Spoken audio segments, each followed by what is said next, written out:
ഈ വ്യാജം എന്ന് പറയുന്നത് നമ്മുടെ എല്ലാം ജീവിതത്തിലേക്ക് കടന്നു വരുന്നത്, അതിന് വിശ്വസനീയത വരുന്നത് പല രീതിയിലാണ്. ഒന്ന്, വാട്സാപ്പിൽ ഫാബ്രിക്കേറ്റ് ചെയ്ത് വരുന്ന ഒരു സന്ദേശം. ആ സന്ദേശം അയച്ചത് നമ്മുടെ കുടുംബ വാട്സാപ്പ് ഗ്രൂപ്പിലുള്ള നമ്മളെ ഏറ്റവും സ്നേഹിക്കുകയും ബഹുമാനിക്കുകയും ചെയ്യുന്ന അമ്മാവനോ ചിറ്റപ്പനോ ആണെങ്കിൽ ആ വ്യാജത്തിന് വിശ്വസനീയത ഉണ്ടായി വരുന്നു. അതേപോലെ അത് നമുക്ക് താല്പര്യമുള്ള ഒരു രാഷ്ട്രീയ പാർട്ടിയോടോ വിശ്വാസ സംഹിതയോടോ ചേർന്ന് പോകുന്നതാണെങ്കിൽ അതിനും നമ്മളൊരു ആധികാരികത, ഒരു അതോറിറ്റി ഒരു കാരണവുമില്ലാതെ നമ്മൾ നൽകുന്നു. അപ്പോൾ ഇത് ഒരു ഒരു ഒരു അടിസ്ഥാന ഇതായിട്ട് മാത്രം വെച്ചുകൊണ്ട് ഈ ചർച്ചയിൽ നമ്മൾ ആദ്യം സംസാരിക്കുന്നത് ശ്രീ പി രാമേന്ദ്രനാണ്. പി രാമേന്ദ്രനെ അങ്ങനെ പ്രത്യേകിച്ച് പരിചയപ്പെടുത്തേണ്ട കാര്യമില്ല. 3 പതിറ്റാണ്ടിലേറെയായി മലയാള ഭാഷയ്ക്കും സംസ്കാരത്തിലുമുണ്ടായ മാറ്റമാണ് രാമേന്ദ്രൻ പ്രധാനമായിട്ടും എഴുതിയത്. രാമേന്ദ്രൻ്റെ കവിതയുടെ ഒരു പ്രധാന വിഷയം എന്ന് പറയുന്നത് അതാണ്. 1988 എഴുതിയ ഇടശ്ശേരി പാലം മുതൽ ഇങ്ങോട്ടുള്ള ഈ 37 കൊല്ലത്തെ കവിതകളിൽ ഒരു നല്ല ഭാഗവും ഈ ഒരു വിഷയം, ആ ഒരു ലക്ഷ്യം മുന്നിൽ വെച്ചുകൊണ്ട് തന്നെയാണ്. വളരെ കുറച്ച് വാക്കുകൾ ഉപയോഗിച്ച് മാത്രം എഴുതുക, ലളിതമായി എഴുതുക. ഇപ്പോൾ ഇങ്ങോട്ട് വന്നപ്പോൾ മനോരമ ഓൺലൈനിൻ്റെ CEO ആയ ചുമതലയുള്ള സന്തോഷ് എന്നോട് പറഞ്ഞു, ഞാനൊരു ലളിതത്തിൻ്റെ ആരാധകനാണ് സാർ എന്ന് പറഞ്ഞു. ഞാൻ പറഞ്ഞു, ഇത് കഴിഞ്ഞ് പരിചയപ്പെടുത്താം എന്ന് പറഞ്ഞാണ് ഞാനിങ്ങോട്ട് വന്നത്. അങ്ങനെ ആ ലളിതം എന്ന് പറയുന്ന ആ ഒരു കവിതയും, ലളിതമായ വാക്കുകൾ, വളരെ കുറച്ച് പദങ്ങൾ ഉപയോഗിക്കുക, ഈ ആ പദം വയ്ക്കുന്ന സ്ഥലം വളരെ പ്രധാനമായിരിക്കുക. ഇതിനെപ്പറ്റി KC നാരായണൻ വളരെ കൗതുകകരമായ ഒരു കൽപ്പനയിലൂടെ ഇത് പറഞ്ഞിട്ടുണ്ട്. ഏറ്റവും അധികം പലിശ കിട്ടുന്ന സ്ഥലത്ത് മുതൽ നിക്ഷേപിക്കുന്നവനെ പോലെ ആണ് രാമേന്ദ്രൻ പദം വയ്ക്കുന്നത്. ഏറ്റവും കൂടുതൽ പലിശ കിട്ടുന്ന സ്ഥലത്ത് മുതൽ നിക്ഷേപിക്കുന്നവനെ പോലെ പദം നിക്ഷേപിക്കുന്ന കവി എന്നാണ് KC നാരായണൻ രാമേന്ദ്രനെ വിശേഷിപ്പിച്ചത്. ഇവിടെ ഇരിക്കുന്ന പലർക്കും പരിചിതമായ കവിതയായിരിക്കും മുമ്പ് തന്നെ എഴുതിയ മാമ്പഴക്കാലം പോലെയുള്ള വളരെ പ്രശസ്തമായ രചനകൾ. ഫ്രൂട്ടി കഴിച്ച മകള് മാമ്പഴത്തിൻ്റെ രുചി ഇതാണോ അച്ഛ എന്ന് ചോദിക്കുമ്പോൾ വരുന്ന ഒരു വിചാരധാരയാണ്. അതിലെ വളരെ പ്രശസ്തമായ 2 വരികളാണ്: വാങ്ങുക, കുടിക്കുക, പുറത്തേക്കെറിയുക, ജീവിതം നിറച്ചോരി കൂടുകൾ നാളേക്കില്ല. ഇങ്ങനെ വലിച്ചെറിയുന്ന ഒരു ജീവിതം, അത് രാമേന്ദ്രൻ്റെ കവിതകളിൽ ഈ മഹാവാണിഭശാലയായി മാറിയ ലോകത്തെപ്പറ്റി ധാരാളമായി എഴുതിയ കവിയെ ഈ വിഷയം സംസാരിച്ചു തുടങ്ങാൻ ക്ഷണിക്കുന്നു.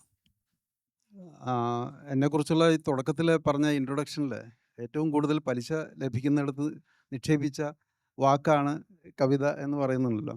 പക്ഷേ ഈ കവിതയുടെ ഒരു സമകാലിക അവസ്ഥ ചിന്തിച്ചു കഴിഞ്ഞാൽ അത്തരം ബാങ്കുകളൊക്കെ പൊളിഞ്ഞു പോകുന്നൊരു കാലത്താണ് നമ്മൾ ജീവിക്കുന്നത്. നിക്ഷേപിച്ച പൈസ നഷ്ടപ്പെടുന്ന ഒരു നിക്ഷേപകൻ്റെ ഒരവസ്ഥയിൽ വാക്കുകൾക്ക് അതിൻ്റെ പലിശ പോയിട്ട് അതിൻ്റെ മുതലും തിരിച്ചു കിട്ടാത്ത തരത്തിലേക്ക് ലോകം മാറിക്കൊണ്ടിരിക്കുകയാണ് ഇന്നത്തെ ഒരു സാഹചര്യം എന്ന് പറയുന്നത്.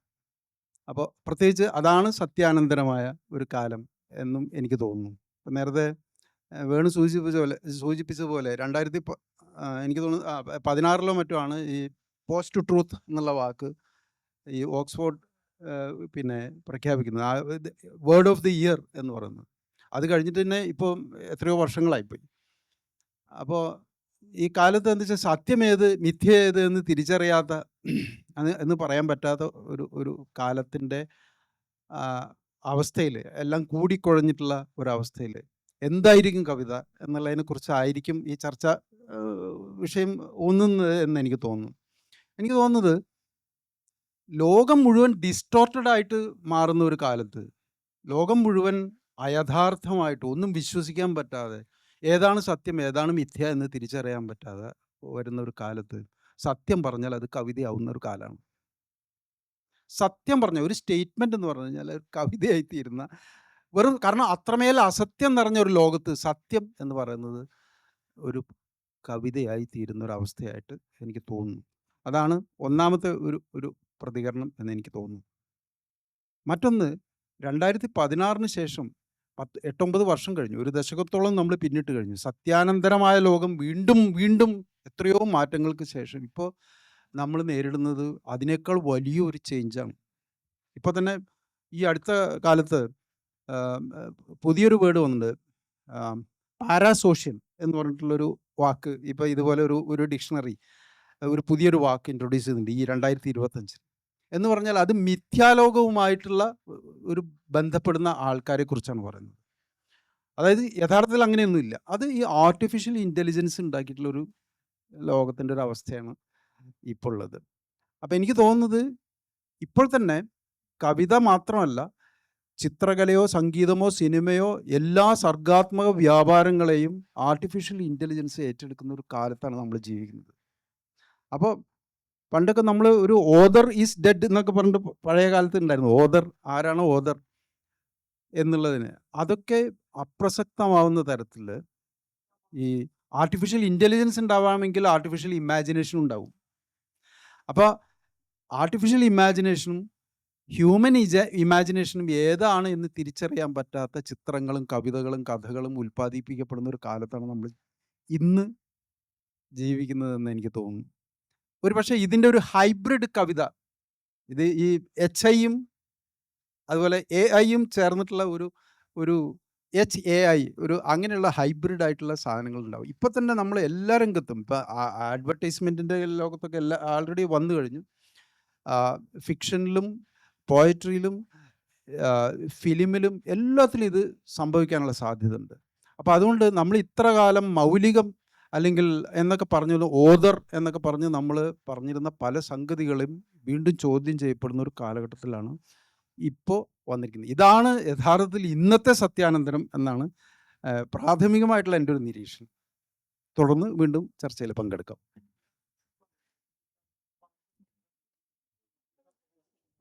രാമേന്ദ്രനിലേക്ക് തിരിച്ചു വരാം. എന്തായാലും റഫീഖിനെ എല്ലാവർക്കും അറിയാം.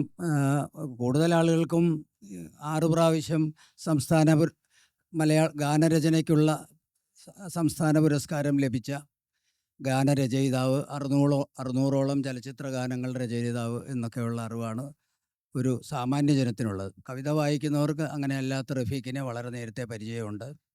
സാഹിത്യ അക്കാദമി അവാർഡും കേരള സാഹിത്യ അക്കാദമി അവാർഡ്, ഓടക്കുഴൽ അവാർഡ്, കുഞ്ഞിരാമൻ നായരുടെയും ഉളപ്പമണ്ണയുടെയും ഉള്ളൂരിൻ്റെയും എല്ലാം പേരിലുള്ള പുരസ്കാരങ്ങൾ വാങ്ങിച്ചിട്ടുള്ള കവിയാണ് റഫീഖ് അഹമ്മദ്.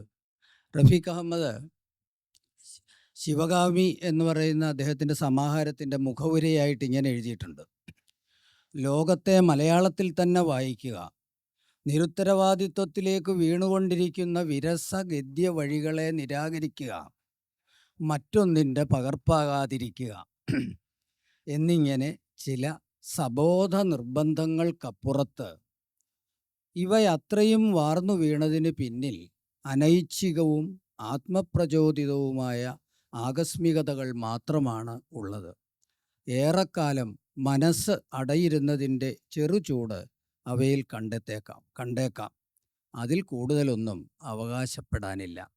ഒന്നും അവകാശപ്പെടാനില്ലാതെ ഇതൊരു പണ്ട് മുതലേ അങ്ങനെ വളരെ അൺഅസ്യൂമിങ്ങായി ജീവിച്ചു പോകുന്ന ഒരാളാണ്. ഈ ഗർഷോമിൻ്റെ ചർച്ചയിൽ PT കുഞ്ഞുമുഹമ്മദ് നിർബന്ധിച്ച് സിനിമ പാട്ട് എഴുതിച്ചില്ലായിരുന്നെങ്കിൽ അന്ന് ഈ പറയാൻ മറന്ന പരിഭവങ്ങൾ പോലെ പിൽക്കാലത്ത് പ്രശസ്തമായി തീർന്ന ഒരു പാട്ട് എഴുതിയില്ലായിരുന്നെങ്കിൽ ഈ പറഞ്ഞ പോലെ എങ്ങനെയെങ്കിലും ആരുടെയും കണ്ണിൽപ്പെടാതെ റഫീഖ് ജീവിച്ചു പോയേനെ എന്നാണ് എനിക്ക് തോന്നുന്നത്. എന്തായാലും റഫീഖിൻ്റെ കവിതയിലും ഈ കാര്യങ്ങളൊക്കെ ഉണ്ട്. രാമേന്ദ്രൻ എഴുതിയ അതേ വിഷയങ്ങളൊക്കെ തന്നെ എഴുതിയിട്ടുണ്ട്.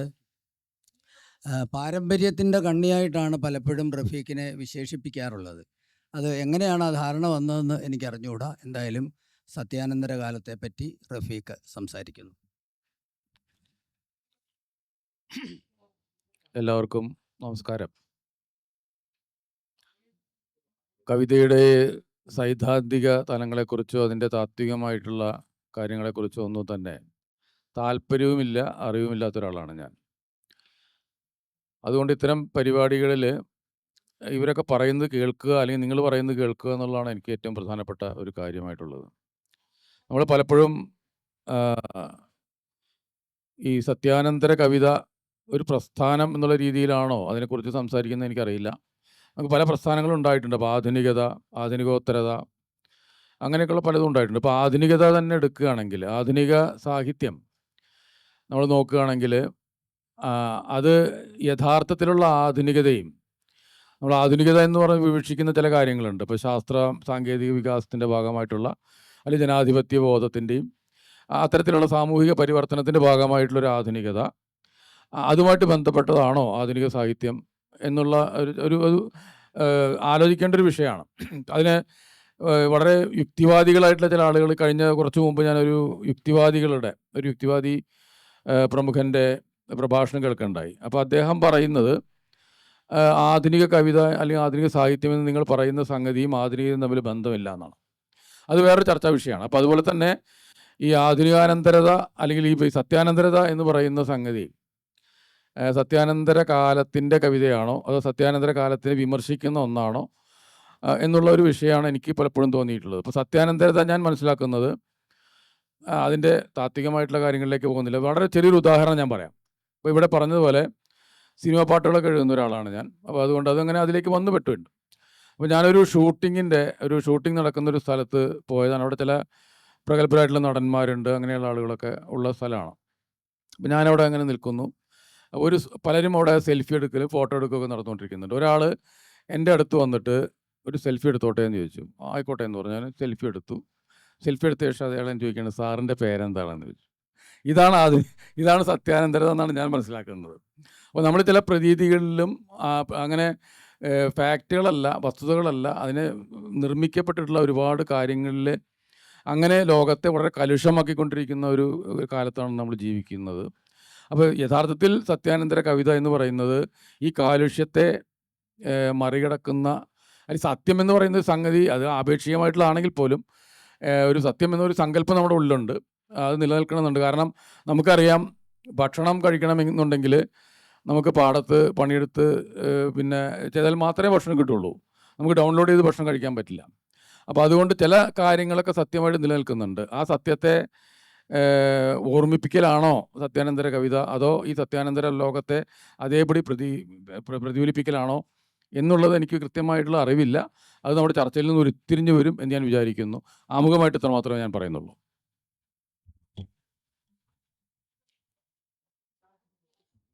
പി എൻ ഗോപികൃഷ്ണനെ നിങ്ങൾക്കറിയാം. രാഷ്ട്രീയ ജാഗ്രത എഴുത്തിന് അനിവാര്യമാണ് എന്നുറച്ചു വിശ്വസിക്കുന്ന കവിയാണ് ഗോപികൃഷ്ണൻ. നീതി നിഷേധത്തോടുകൂടി പ്രതികരിക്കുന്ന കവിതകളാണ് അദ്ദേഹം എഴുതുന്നത്. സാധാരണ കവികളിൽ നിന്ന് വ്യത്യസ്തമായി ക്രിക്കറ്റ് ഇന്നിങ്സ് പരാജയം എന്ന് പറഞ്ഞൊരു കവിത ഗോപികൃഷ്ണൻ്റേതായിട്ടുണ്ട്. ക്രിക്കറ്റും കളികളും അതേപോലെ സിനിമയും ഒക്കെ കവിതയിൽ വിഷയമായി വരും. 4 തിരക്കഥകളും അദ്ദേഹം എഴുതിയിട്ടുണ്ട്. 4 വിവർത്തന ഗ്രന്ഥങ്ങളുണ്ട്, അനേകം കവിതാ സമാഹാരങ്ങൾക്ക് പുറമെ. കവിത എഴുത്ത് ബൗളിങ് പോലെയാണ് എന്നാണ് അദ്ദേഹത്തിൻ്റെ ഒരു കൽപ്പന. അങ്ങനെ ഒരു വ്യത്യാസമുള്ള ഒരു കവിയാണ് അദ്ദേഹം. മാത്രമല്ല ഈ ഫാസിസത്തെപ്പറ്റി വളരെ ഗഹനമായ ഒരു പഠന ഗ്രന്ഥവും അദ്ദേഹത്തിൻ്റേതായിട്ടുണ്ട്. ഈ കൂട്ടത്തിൽ പ്രത്യയശാസ്ത്ര ബലം ഉള്ള ഒരാളാണ് ഗോപികൃഷ്ണൻ. അതുകൊണ്ട് ഇതിനൊരു തീരുമാനം ഉണ്ടാക്കാൻ അദ്ദേഹത്തിന് പറ്റും. സത്യാനന്തര ആവാസ വ്യവസ്ഥ എഴുത്തിൽ എങ്ങനെ പ്രതിഫലിക്കുന്നു എന്നും തടങ്കലിലായ സത്യത്തെ കവിത എങ്ങനെ മോചിപ്പിക്കുമെന്നും പറയാൻ പി എൻ ഗോപികൃഷ്ണനെ ക്ഷണിക്കുന്നു. ഒട്ടും തീരുമാനം ഉണ്ടാക്കാൻ പ്രാപ്തനായ ഒരാളല്ല ഞാൻ എന്ന് പറഞ്ഞുകൊണ്ട് ഇതിലേക്ക് ഇപ്പോൾ ഉണ്ടായിട്ടുള്ള ഒരു കൺഫ്യൂഷൻ്റെ ഉള്ളിലേക്ക് കുറച്ചുകൂടി കൺഫ്യൂഷൻ വിക്ഷേപിക്കുക എന്നുള്ളതാണ് എൻ്റെ ലക്ഷ്യം എന്ന് പറഞ്ഞുകൊണ്ട് തുടങ്ങാം. ഇവിടെ നമ്മളെല്ലാവരും പറയുന്ന പോലെ കുറച്ച് കാലം മുമ്പ് അല്ലെങ്കിൽ ചരിത്രത്തിൻ്റെ ഒരു ദിശ നോക്കിക്കഴിഞ്ഞാൽ ഒരു പക്ഷേ സത്യമാണെന്ന് സ്ഥാപിക്കാൻ ഇത്രയേറെ പണിപ്പെടേണ്ട ഒരു കാലം ഉണ്ടായിട്ടില്ല എന്നുള്ളത് വാസ്തവമാണ്. നമുക്ക് നമുക്ക് നമ്മുടെ ചരിത്രം എന്ന് പറഞ്ഞാൽ പുസ്തകങ്ങളിൽ കൂടെയൊക്കെ കിട്ടിയ ഒരറിവാണ്. അല്ലാതെ അന്ന് ആളുകൾ എങ്ങനെ ജീവിച്ചിരുന്നു എന്നോ എങ്ങനെ ചിന്തിച്ചിരുന്നു എന്നൊക്കെ വളരെ വ്യക്തമായിട്ട് പറയാൻ നമ്മളാരും ആൾക്കാരല്ല. അപ്പം അങ്ങനെ ഒരു കാലത്തും സത്യം ഇതാണ് സത്യം എന്നുള്ളത് സ്ഥാപിക്കാൻ പണിപ്പെടുന്ന ഒരു കാലത്തിൽ കൂടിയാണ് നമ്മൾ കടന്നു പോകുന്നത്. കാരണം നമ്മളെ സംബന്ധിച്ചിടത്തോളം പ്രൊപ്പഗാൻഡ മെഷീൻ്റെ പാർട്ടായിട്ട് പ്രചരണ യന്ത്രത്തിൻ്റെ ഭാഗമായി നമ്മളെല്ലാവരും മാറിയിട്ടുണ്ട്. ഇപ്പം ഇന്ത്യയിലെ മൊത്തം ചരിത്രം നോക്കുകയാണെങ്കിൽ ഇപ്പം രാമേന്ദ്രൻ പറയുണ്ടായി സത്യാനന്തരത എന്ന് പറയുന്ന പോസ്റ്റ് ട്രൂത്ത് എന്ന് പറയുന്ന ഒരു സങ്കല്പനം കൺസെപ്റ്റ് 2016 കോയിൻ ചെയ്തെടുക്കുന്നത്, അല്ലെങ്കിൽ അങ്ങനെ ഒരു സംഗതി നമ്മുടെ സംസ്കാരത്തെ പറ്റിയുള്ള സംഭാഷണത്തിലേക്ക് കടന്നു വരുന്നത്. പക്ഷെ നമ്മൾ നോക്കുകയാണെങ്കിൽ ഇതൊരു പക്ഷേ വളരെ കാലം മുമ്പേ തന്നെയുള്ള ചരിത്രത്തിലുടനീളമുള്ള ഒരു സംഗതിയാണെന്ന് കാണാൻ സാധിക്കും. ഒരുപക്ഷെ ഇന്ത്യയിലെ പ്രത്യേകിച്ച് കവിതയുടെ മൊത്തം ആഗോള ചരിത്രം എടുത്താലും ഇന്ത്യയിലെ ചരിത്രം എടുത്താലും കേരളത്തിലെ ചരിത്രമൊക്കെ എടുത്തു കഴിഞ്ഞാൽ കവിത എക്കാലത്തും ഇതിനെ ഈ സത്യാനന്തരത എന്ന് പറയുന്ന ഒരു സങ്കല്പത്തെ എപ്പോഴും ചെറുത്ത് നിൽക്കാനും പ്രതിരോധിക്കാനും ശ്രമിച്ചിട്ടുള്ള ഒരു ധാരയാണെന്ന് നമുക്ക് കാണാൻ പറ്റും. അത് ചെറുത്ത് നിൽക്കുന്നതിൻ്റെ ഉദാഹരണങ്ങൾ എത്രയോ വേണമെങ്കിൽ പറയാം. ഇപ്പോൾ ഇന്ത്യയിൽ സ്ത്രീകൾ വളരെ മുമ്പ് കവിത എഴുതി തുടങ്ങിയ ഒരു നാടാണ് ഇന്ത്യ. ഇപ്പം ക്രിസ്തു ജനിക്കുന്നതിന് മുമ്പൊക്കെ തന്നെ ഈ ബുദ്ധൻ്റെ കൂടെ ഉണ്ടായിരുന്ന ബുദ്ധ ഭിക്ഷുണികൾ ഒരുപാട് കവിതകൾ എഴുതിയിട്ടുണ്ട്. ഒരു 600 കൊല്ലം തുടർച്ചയായിട്ട് അവർ കവിത എഴുതിയതായിട്ട് കാണാൻ പറ്റും.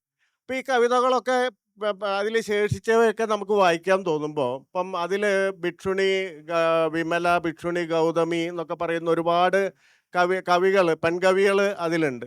അപ്പോൾ അവരുടെ ഒരു കവിത എന്ന് പറഞ്ഞാൽ 3000 വർഷങ്ങൾക്ക് മുമ്പ് എഴുതിയ കവിതയാണെന്ന് ഓർക്കണം. അതിലൊരു കവിത ഇങ്ങനെയാണ്: ഞാൻ ഈ ബുദ്ധൻ്റെ, അതിൻ്റെ സാരം ഇങ്ങനെയാണ്, ഞാൻ ഈ ബുദ്ധൻ്റെ കൂടെ ചേർന്നുകൊണ്ട് 3 കാര്യങ്ങളിൽ നിന്ന് ഞാൻ രക്ഷപ്പെട്ടു എന്ന് പറയുന്നുണ്ട്. ഈ 3 കാര്യങ്ങൾ എന്ന് പറഞ്ഞാൽ ഒന്ന് ഉരുളിയാണ്, അടുക്കളയിലെ ഉരുളിയിൽ നിന്ന് രക്ഷപ്പെട്ടു. അതുപോലെ തന്നെ ചട്ടുകത്തിൽ നിന്ന് രക്ഷപ്പെട്ടു. മൂന്നാമത്തത് ഭർത്താവിൽ നിന്നും രക്ഷപ്പെട്ടു എന്നാണ് ആ കവിതയിലുള്ളത്. 3000 വർഷം മുമ്പുള്ള കവിതയാണെന്ന് ഓർക്കണം. എന്ന് പറഞ്ഞാൽ ഇപ്പോൾ വായിക്കാൻ പറ്റുന്ന അല്ലെങ്കിൽ ഇപ്പോൾ എഴുതാൻ പറ്റുന്ന ഒരു കവിതയായിട്ട് നമുക്കത് തോന്നും. ഇതിൻ്റെ അർത്ഥം എന്ന് പറഞ്ഞാൽ ഇന്ത്യൻ കവിതയിൽ പൊതുവെ അനന്തമൂർത്തിയൊക്കെ പറയുന്ന പോലെ 3 വലിയ ഒരു തരത്തിലുള്ള ആഗ്രഹം ഇന്ത്യൻ കവിതയിൽ എക്കാലത്തും ഉണ്ടായിട്ടുണ്ട്. ആ ആഗ്രഹം അതിനനുസരിച്ച് സമകാലത്തിന് അനുസരിച്ച് അതിൽ വ്യത്യാസം വരും. 3 തരത്തിലുള്ള ക്വസ്റ്റ് എന്ന് പറയുന്ന, തേഴ്സ്റ്റ് എന്ന് പറയുന്ന ഒരു സംഗതി ഉണ്ടായിട്ടുണ്ട്. അതിലൊന്ന് സമത്വത്തിന് വേണ്ടിയുള്ള, ഇക്വാളിറ്റിക്ക് വേണ്ടിയുള്ള ഒരു വലിയ ഒരു ശ്രമം ഈ ഇന്ത്യൻ കവിതാ ചരിത്രം മൊത്തം എടുത്തു വെച്ച് കഴിഞ്ഞാൽ നമുക്ക് കാണാൻ പറ്റും. പ്രധാന കവിതകളിലൊക്കെ അങ്ങനെ ഒരു ശ്രമം കാണാൻ പറ്റും. രണ്ടാമത്തത് ഒരു ആധുനികതയ്ക്ക് വേണ്ടിയുള്ള, എന്ന് പറഞ്ഞാൽ നിലനിൽക്കുന്ന സൗന്ദര്യ സങ്കല്പത്തിന് അപ്പുറത്തേക്ക് ഒന്ന് കടക്കാനുള്ള ശ്രമവും ഇന്ത്യൻ കവിതകളിൽ പൊതുവെ കാണാൻ പറ്റും. അതുകൊണ്ടാണ് ഈ കവിത 10,000 വർഷം ഒരു പ്രായമുള്ള ഒരു സംഗതിയാണെങ്കിലും അത്ര പാരമ്പര്യമുള്ള ഒന്നാണെങ്കിൽ പോലും അത് സമകാലീനമായിട്ടുള്ള ഒരു കലയായിട്ട് തോന്നുന്നത് കൊണ്ടാണ്. ഇപ്പോൾ പല ക്ലാസിക് കലകളെക്കാളും മുമ്പോടലെടുത്താണ് കവിത എന്ന് പറയുന്ന ഒരു സംഗതി. പക്ഷെ കവിത നമുക്ക് സമകാലീന കലയും ക്ലാസിക് കല എന്ന് പറഞ്ഞാൽ വേറൊരു തരത്തിൽ, അത് തെറ്റ് ശരി എന്നുള്ള അർത്ഥത്തില്ല, വേറൊരു തരത്തിൽ പുരാതനത്വം ഉള്ളിൽ വെക്കുന്ന ഒരു കലയായിട്ടാണ് നമ്മൾ കാണുന്നത്. അപ്പോൾ കവിതയ്ക്ക് അത്രയും പ്രായം ഉണ്ടെങ്കിൽ അത് ഓരോ സമയത്തും പുതുക്കി മുന്നോട്ട് വന്നിട്ടുണ്ട്. അപ്പോൾ അങ്ങനെ ഒരു മോഡേണിറ്റിക്ക് വേണ്ടിയുള്ള, ഒരു ആധുനികതയ്ക്ക് വേണ്ടിയുള്ള ഒരു ദാഹവും കവിത എന്ന് പറയുന്ന ആ വലിയ കലാവ്യവഹാരത്തിൻ്റെ ഉള്ളിൽ ഇരിക്കുന്ന കാണാം. മൂന്നാമത്തത് ഒരു തരം സ്പിരിച്വാലിറ്റിക്ക് വേണ്ടിയുള്ള ഒരു ശ്രമം. അത് ഈ ഇക്വാളിറ്റി ഉണ്ടാവണമെങ്കിൽ ഇക്വാളിറ്റി ഉള്ളിൽ നിന്ന് വരണം, അല്ലാതെ നിയമം കൊണ്ട് അടിച്ചേൽപ്പിക്കുന്നതല്ല. ഈ ഉള്ളിൽ നിന്ന് വരുന്നത് എന്നുള്ള അർത്ഥത്തിലാണ് ഞാൻ സ്പിരിച്വാലിറ്റി എന്ന് പ്രയോഗിക്കുന്നത്. അല്ലാതെ മതമായിട്ടോ നിലനിൽക്കുന്ന ഈ സ്പിരിച്വാലിറ്റിയുടെ കച്ചവടമായിട്ടോ യാതൊരു ബന്ധമുള്ള പദമായിട്ടല്ല ഉപയോഗിക്കുന്നത്. മറിച്ച് ഞാനും നിങ്ങളും തുല്യരാണെന്ന് പറയുന്ന വലിയ ബോധം ആണ് മനുഷ്യത്വത്തിൻ്റെ തന്നെ അടിസ്ഥാനം എന്ന് പറയുന്ന ഒരു സംഗതി. ഇതും ഇന്ത്യൻ കവിതയിൽ തുടർച്ചയായിട്ട് കാണാൻ പറ്റും. അപ്പം ഇത് തേരീഗാഥ കവികളിലായാലും കർണാടകത്തിലെ 12ാം നൂറ്റാണ്ടിലൊക്കെ ഉണ്ടായ വചന കവിതയിലായാലും അതിനു മുമ്പ് സംഘകാല കവിതയിലായാലും ഒക്കെ ഇങ്ങനെ ഏറിയും കുറഞ്ഞും ഇങ്ങനെ കവിതയിൽ നിൽക്കും, കാണാൻ പറ്റും. 20ാം നൂറ്റാണ്ടൊക്കെ വരുമ്പോഴേക്കും വളരെ വ്യക്തമായിട്ട് അത് വലിയ തരത്തിൽ ഒരു തരത്തിൽ മനുഷ്യന് ഈ തരത്തിൽ സമത്വവും ഒരു തരത്തിൽ പഴയ ജീവിതത്തിൽ നിന്നുള്ള കുറച്ച് വ്യത്യാസവും അല്ലെങ്കിൽ വേറൊരു തരത്തിലുള്ള ആത്മീയതയും ഒക്കെ കാംക്ഷിക്കുന്ന മനുഷ്യർക്ക് കെട്ടിപ്പുണരാവുന്ന ഒരു സംഗതിയായിട്ട് കവിത മാറുന്നുണ്ട്. ഞാൻ ഇപ്പോൾ അടുത്ത കാലത്ത് വായിച്ച വളരെ രസകരമായിട്ടുള്ള ഒരു കാര്യം എന്ന് പറഞ്ഞാൽ, ഈ അടിയന്തരാവസ്ഥ കാലത്ത് ജയിലിലായി കുറേ ആൾക്കാർ ജയിലിലായല്ലോ. അപ്പോൾ അതിൽ ജയിലിലായ ഒരു ദമ്പതിമാർ, സോഷ്യലിസ്റ്റ് പാർട്ടിയിൽപ്പെട്ടിട്ടുള്ള മധുദന്തവാദിയും പ്രമീള ദന്തവാദിയും, ഇവർ രണ്ടുപേരും സോഷ്യലിസ്റ്റ് പാർട്ടിയുടെ പ്രവർത്തകരായിരുന്നു. ഇവർ ജയിലിൽ കിടക്കാണ്. ഇവർ കത്തടപാടുകൾ നടത്തുന്നുണ്ട് ജയിലിൽ. അത് പല രഹസ്യമായ മാർഗങ്ങളിലൂടെ കൊടുത്തയക്കുന്നുണ്ട്. അപ്പോൾ ആ കത്തടപാടുകൾ നോക്കുമ്പോൾ മുഴുവൻ കലയെ പറ്റിയിട്ടാണ് പറയുന്നത്, അല്ലാതെ തങ്ങളുടെ അവസ്ഥയെ പറ്റിയിട്ടല്ല. അതിൽ ചില കവിതകളും കൈമാറുന്നുണ്ട്. അതിലെ പ്രധാനപ്പെട്ട ഒരു കവിത എന്ന് പറഞ്ഞാൽ മങ്കേഷ് പട്ഗാവങ്കർ എഴുതിയ വാൾസ് എന്ന് പറഞ്ഞ, പിൽക്കാലത്ത് അത് വളരെ പ്രസിദ്ധമായിട്ടുള്ള മറാത്തിയിൽ വലിയ പ്രസിദ്ധമായിട്ടുള്ള കവിതയാണ്. ചുമരുകൾ എന്ന് പറഞ്ഞ കവിതയാണ്. ഈ ചുമരുകൾ എന്ന് പറഞ്ഞ കവിതയിൽ എന്താ അദൃശ്യമായ ചുവരുകളെ പറ്റിയിട്ടുള്ള, ആ കാലത്ത് നിങ്ങൾ ആലോചിക്കണം, സ്വാതന്ത്ര്യ നഷ്ടത്തിൻ്റെ കാലത്ത് ഈ അദൃശ്യമായ ചുവരുകൾ, ഈ ചെവിയുള്ള ചുവരുകൾ, നമ്മളെ തടഞ്ഞു നിർത്തുന്ന ചുവരുകൾ എന്ന് പറഞ്ഞാൽ ചുവര് അവിടെ ഇല്ല, വ്യാജം ആണെന്ന് നമുക്ക് തോന്നും. പക്ഷെ അതവിടെ യാഥാർത്ഥ്യത്തെക്കാൾ യാഥാർത്ഥ്യമായി അവിടെ നിൽക്കുന്നുണ്ട്. അപ്പം ഈ കവിത കൈമാറുന്നുണ്ട്. അപ്പം ഈ കവിത കൈമാറുന്നതെന്ന് പറഞ്ഞാൽ ഇത് അവരുടെ ഒരു അവസ്ഥയുമായി അത്രമേൽ ബന്ധപ്പെട്ട ഒന്നായിട്ട് കവിതയാണ് തിരഞ്ഞെടുക്കുന്നത്. അതുപോലെ കുസുമാഗ്രജിൻ്റെ കവിത ഇതേപോലെ തന്നെ കൈമാറുന്നുണ്ട് അവർ. അപ്പം അങ്ങനെ മനുഷ്യരുടെ ഉള്ളിലുള്ള ഈ പറഞ്ഞ പോലെ മോഡേണിറ്റിക്കുള്ള ആഗ്രഹം, സമത്വത്തിന് വേണ്ടിയുള്ള ആഗ്രഹം, അല്ലെങ്കിൽ പുതിയ സ്പിരിച്വാലിറ്റിക്ക് വേണ്ടിയുള്ള ആഗ്രഹം, ഇതൊക്കെ ആയിട്ട് കവിത എക്കാലത്തും ചേർന്ന് നിന്നിട്ടുണ്ട്. അതുകൊണ്ട് കവിത ഇപ്പം ഈ കാലത്ത് എന്ത് ചെയ്യുന്നു എന്ന് പറയുന്ന പ്രധാനപ്പെട്ട ക്വസ്റ്റ്യൻ ഉണ്ട്. അപ്പം അങ്ങനെ എന്തെങ്കിലും ചെയ്യേണ്ടതാണോ കല എന്നൊക്കെ നിങ്ങൾക്ക് ചോദിക്കാം. എങ്കിൽ പോലും എന്തോ ചെയ്യുന്നുണ്ട്. അതിൻ്റെ ഉള്ളിൽ ഒരു ഊർജ്ജം ഉണ്ട്. അത് വെറും ഊർജ്ജം ഇല്ലാത്ത ഒരു സംഗതിയല്ല. ഒരു കലയും അതിൻ്റെ ഉള്ളിൽ ഊർജ്ജം ഇല്ലാത്ത സംഗതിയല്ല. അപ്പം അതെന്തോ ചെയ്യുന്നുണ്ട്.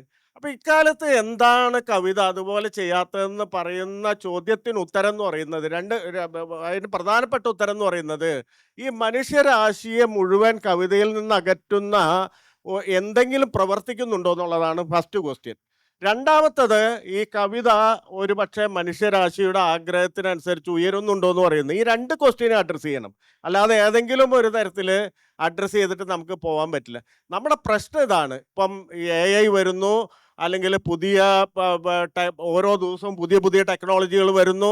നമ്മൾ ഇന്നലത്തെ ജീവിതത്തിൽ നിന്ന് പുതിയ ജീവിതത്തിലേക്ക് വലിച്ചിടുന്നു, അതെങ്ങോട്ടോ കൊണ്ടുപോകുന്നു.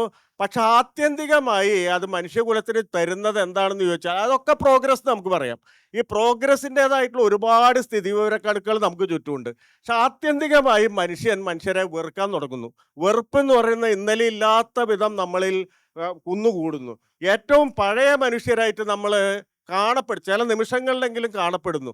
നമ്മൾ മതത്തിൻ്റെ പേരിൽ, ജാതിയുടെ പേരിൽ, മറ്റേതെങ്കിലും വ്യത്യാസത്തിൻ്റെ പേരിൽ വെറുക്കുക എന്ന് പറയുന്ന ഒരു ആശയത്തെ മുറുകെ പിടിക്കുന്നവരായിട്ട് മാറിക്കൊണ്ടിരിക്കുന്നു. അപ്പോൾ സ്വാഭാവികമായിട്ട് അവിടെ കവിതയ്ക്ക് ഒരു ചികിത്സയുണ്ട്. അത് പ്രധാനപ്പെട്ട കാര്യമാണ്.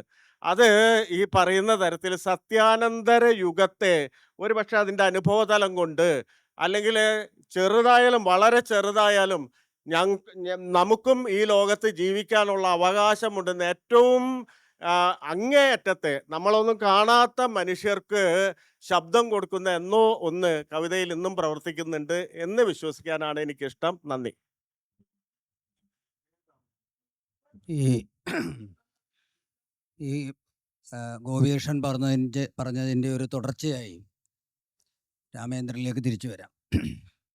ഈ ഹ്യൂമനിസത്തിൻ്റെ പരമ്പരയെ ആശ്ലേഷിക്കുന്ന പൂർവ്വ കവികളെ വലിയ ആദരത്തോടെ രാമേന്ദ്രൻ എടുത്തെഴുതിയിട്ടുണ്ട്.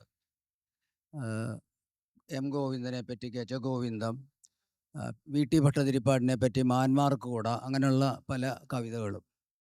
ഇടതുപക്ഷത്തിൻ്റെ അപജയത്തെപ്പറ്റിയും പലപ്പോഴും പ്രത്യക്ഷമായി തന്നെ നാട്ടുവിശേഷം, തെങ്ങുവഴി തുടങ്ങിയ കവിതകളിലും ഒരുപക്ഷെ ലോപസന്ധി പോലെയുള്ള കവിതകളിലുമൊക്കെ അതിൻ്റെ ഒരു വരവ് നമുക്ക് പലപ്പോഴും കാണാൻ സാധിക്കും. സംസ്കാരത്തിൻ്റെ ക്ഷതം, പ്രകൃതിക്ക് ഏൽപ്പിച്ച ക്ഷതങ്ങളെപ്പറ്റി പട്ടാമ്പിപ്പുഴ മണലിൽ പോലുള്ള കവിതകളിൽ എഴുതിയിട്ടുണ്ട്. കവിത എഴുത്തിനെപ്പറ്റി ധാരാളം ഭാഷയെപ്പറ്റി ധാരാളം കവിതകൾ എഴുതിയിട്ടുണ്ട്. ഭാഷയിലെ പെറുക്കി എന്നാണ് പി രാമേന്ദ്രൻ സ്വയം വിശേഷിപ്പിക്കുന്നത്. ചെറിയ വാക്കുകൾ പെറുക്കിയെടുക്കുന്ന, പെറുക്കി എന്നുള്ളത് രണ്ടർത്ഥത്തിലും മനസ്സിലാക്കാവുന്ന വിധത്തിലാണ് ആ കവിതയിൽ അത് ഉപയോഗിച്ചിട്ടുള്ളത്. അതുപോലെ ഈ നാടക പ്രവർത്തനവുമായി ബന്ധപ്പെട്ട് വളരെ സജീവമായ ഒരു പശ്ചാത്തലം രാമേന്ദ്രനുണ്ട്.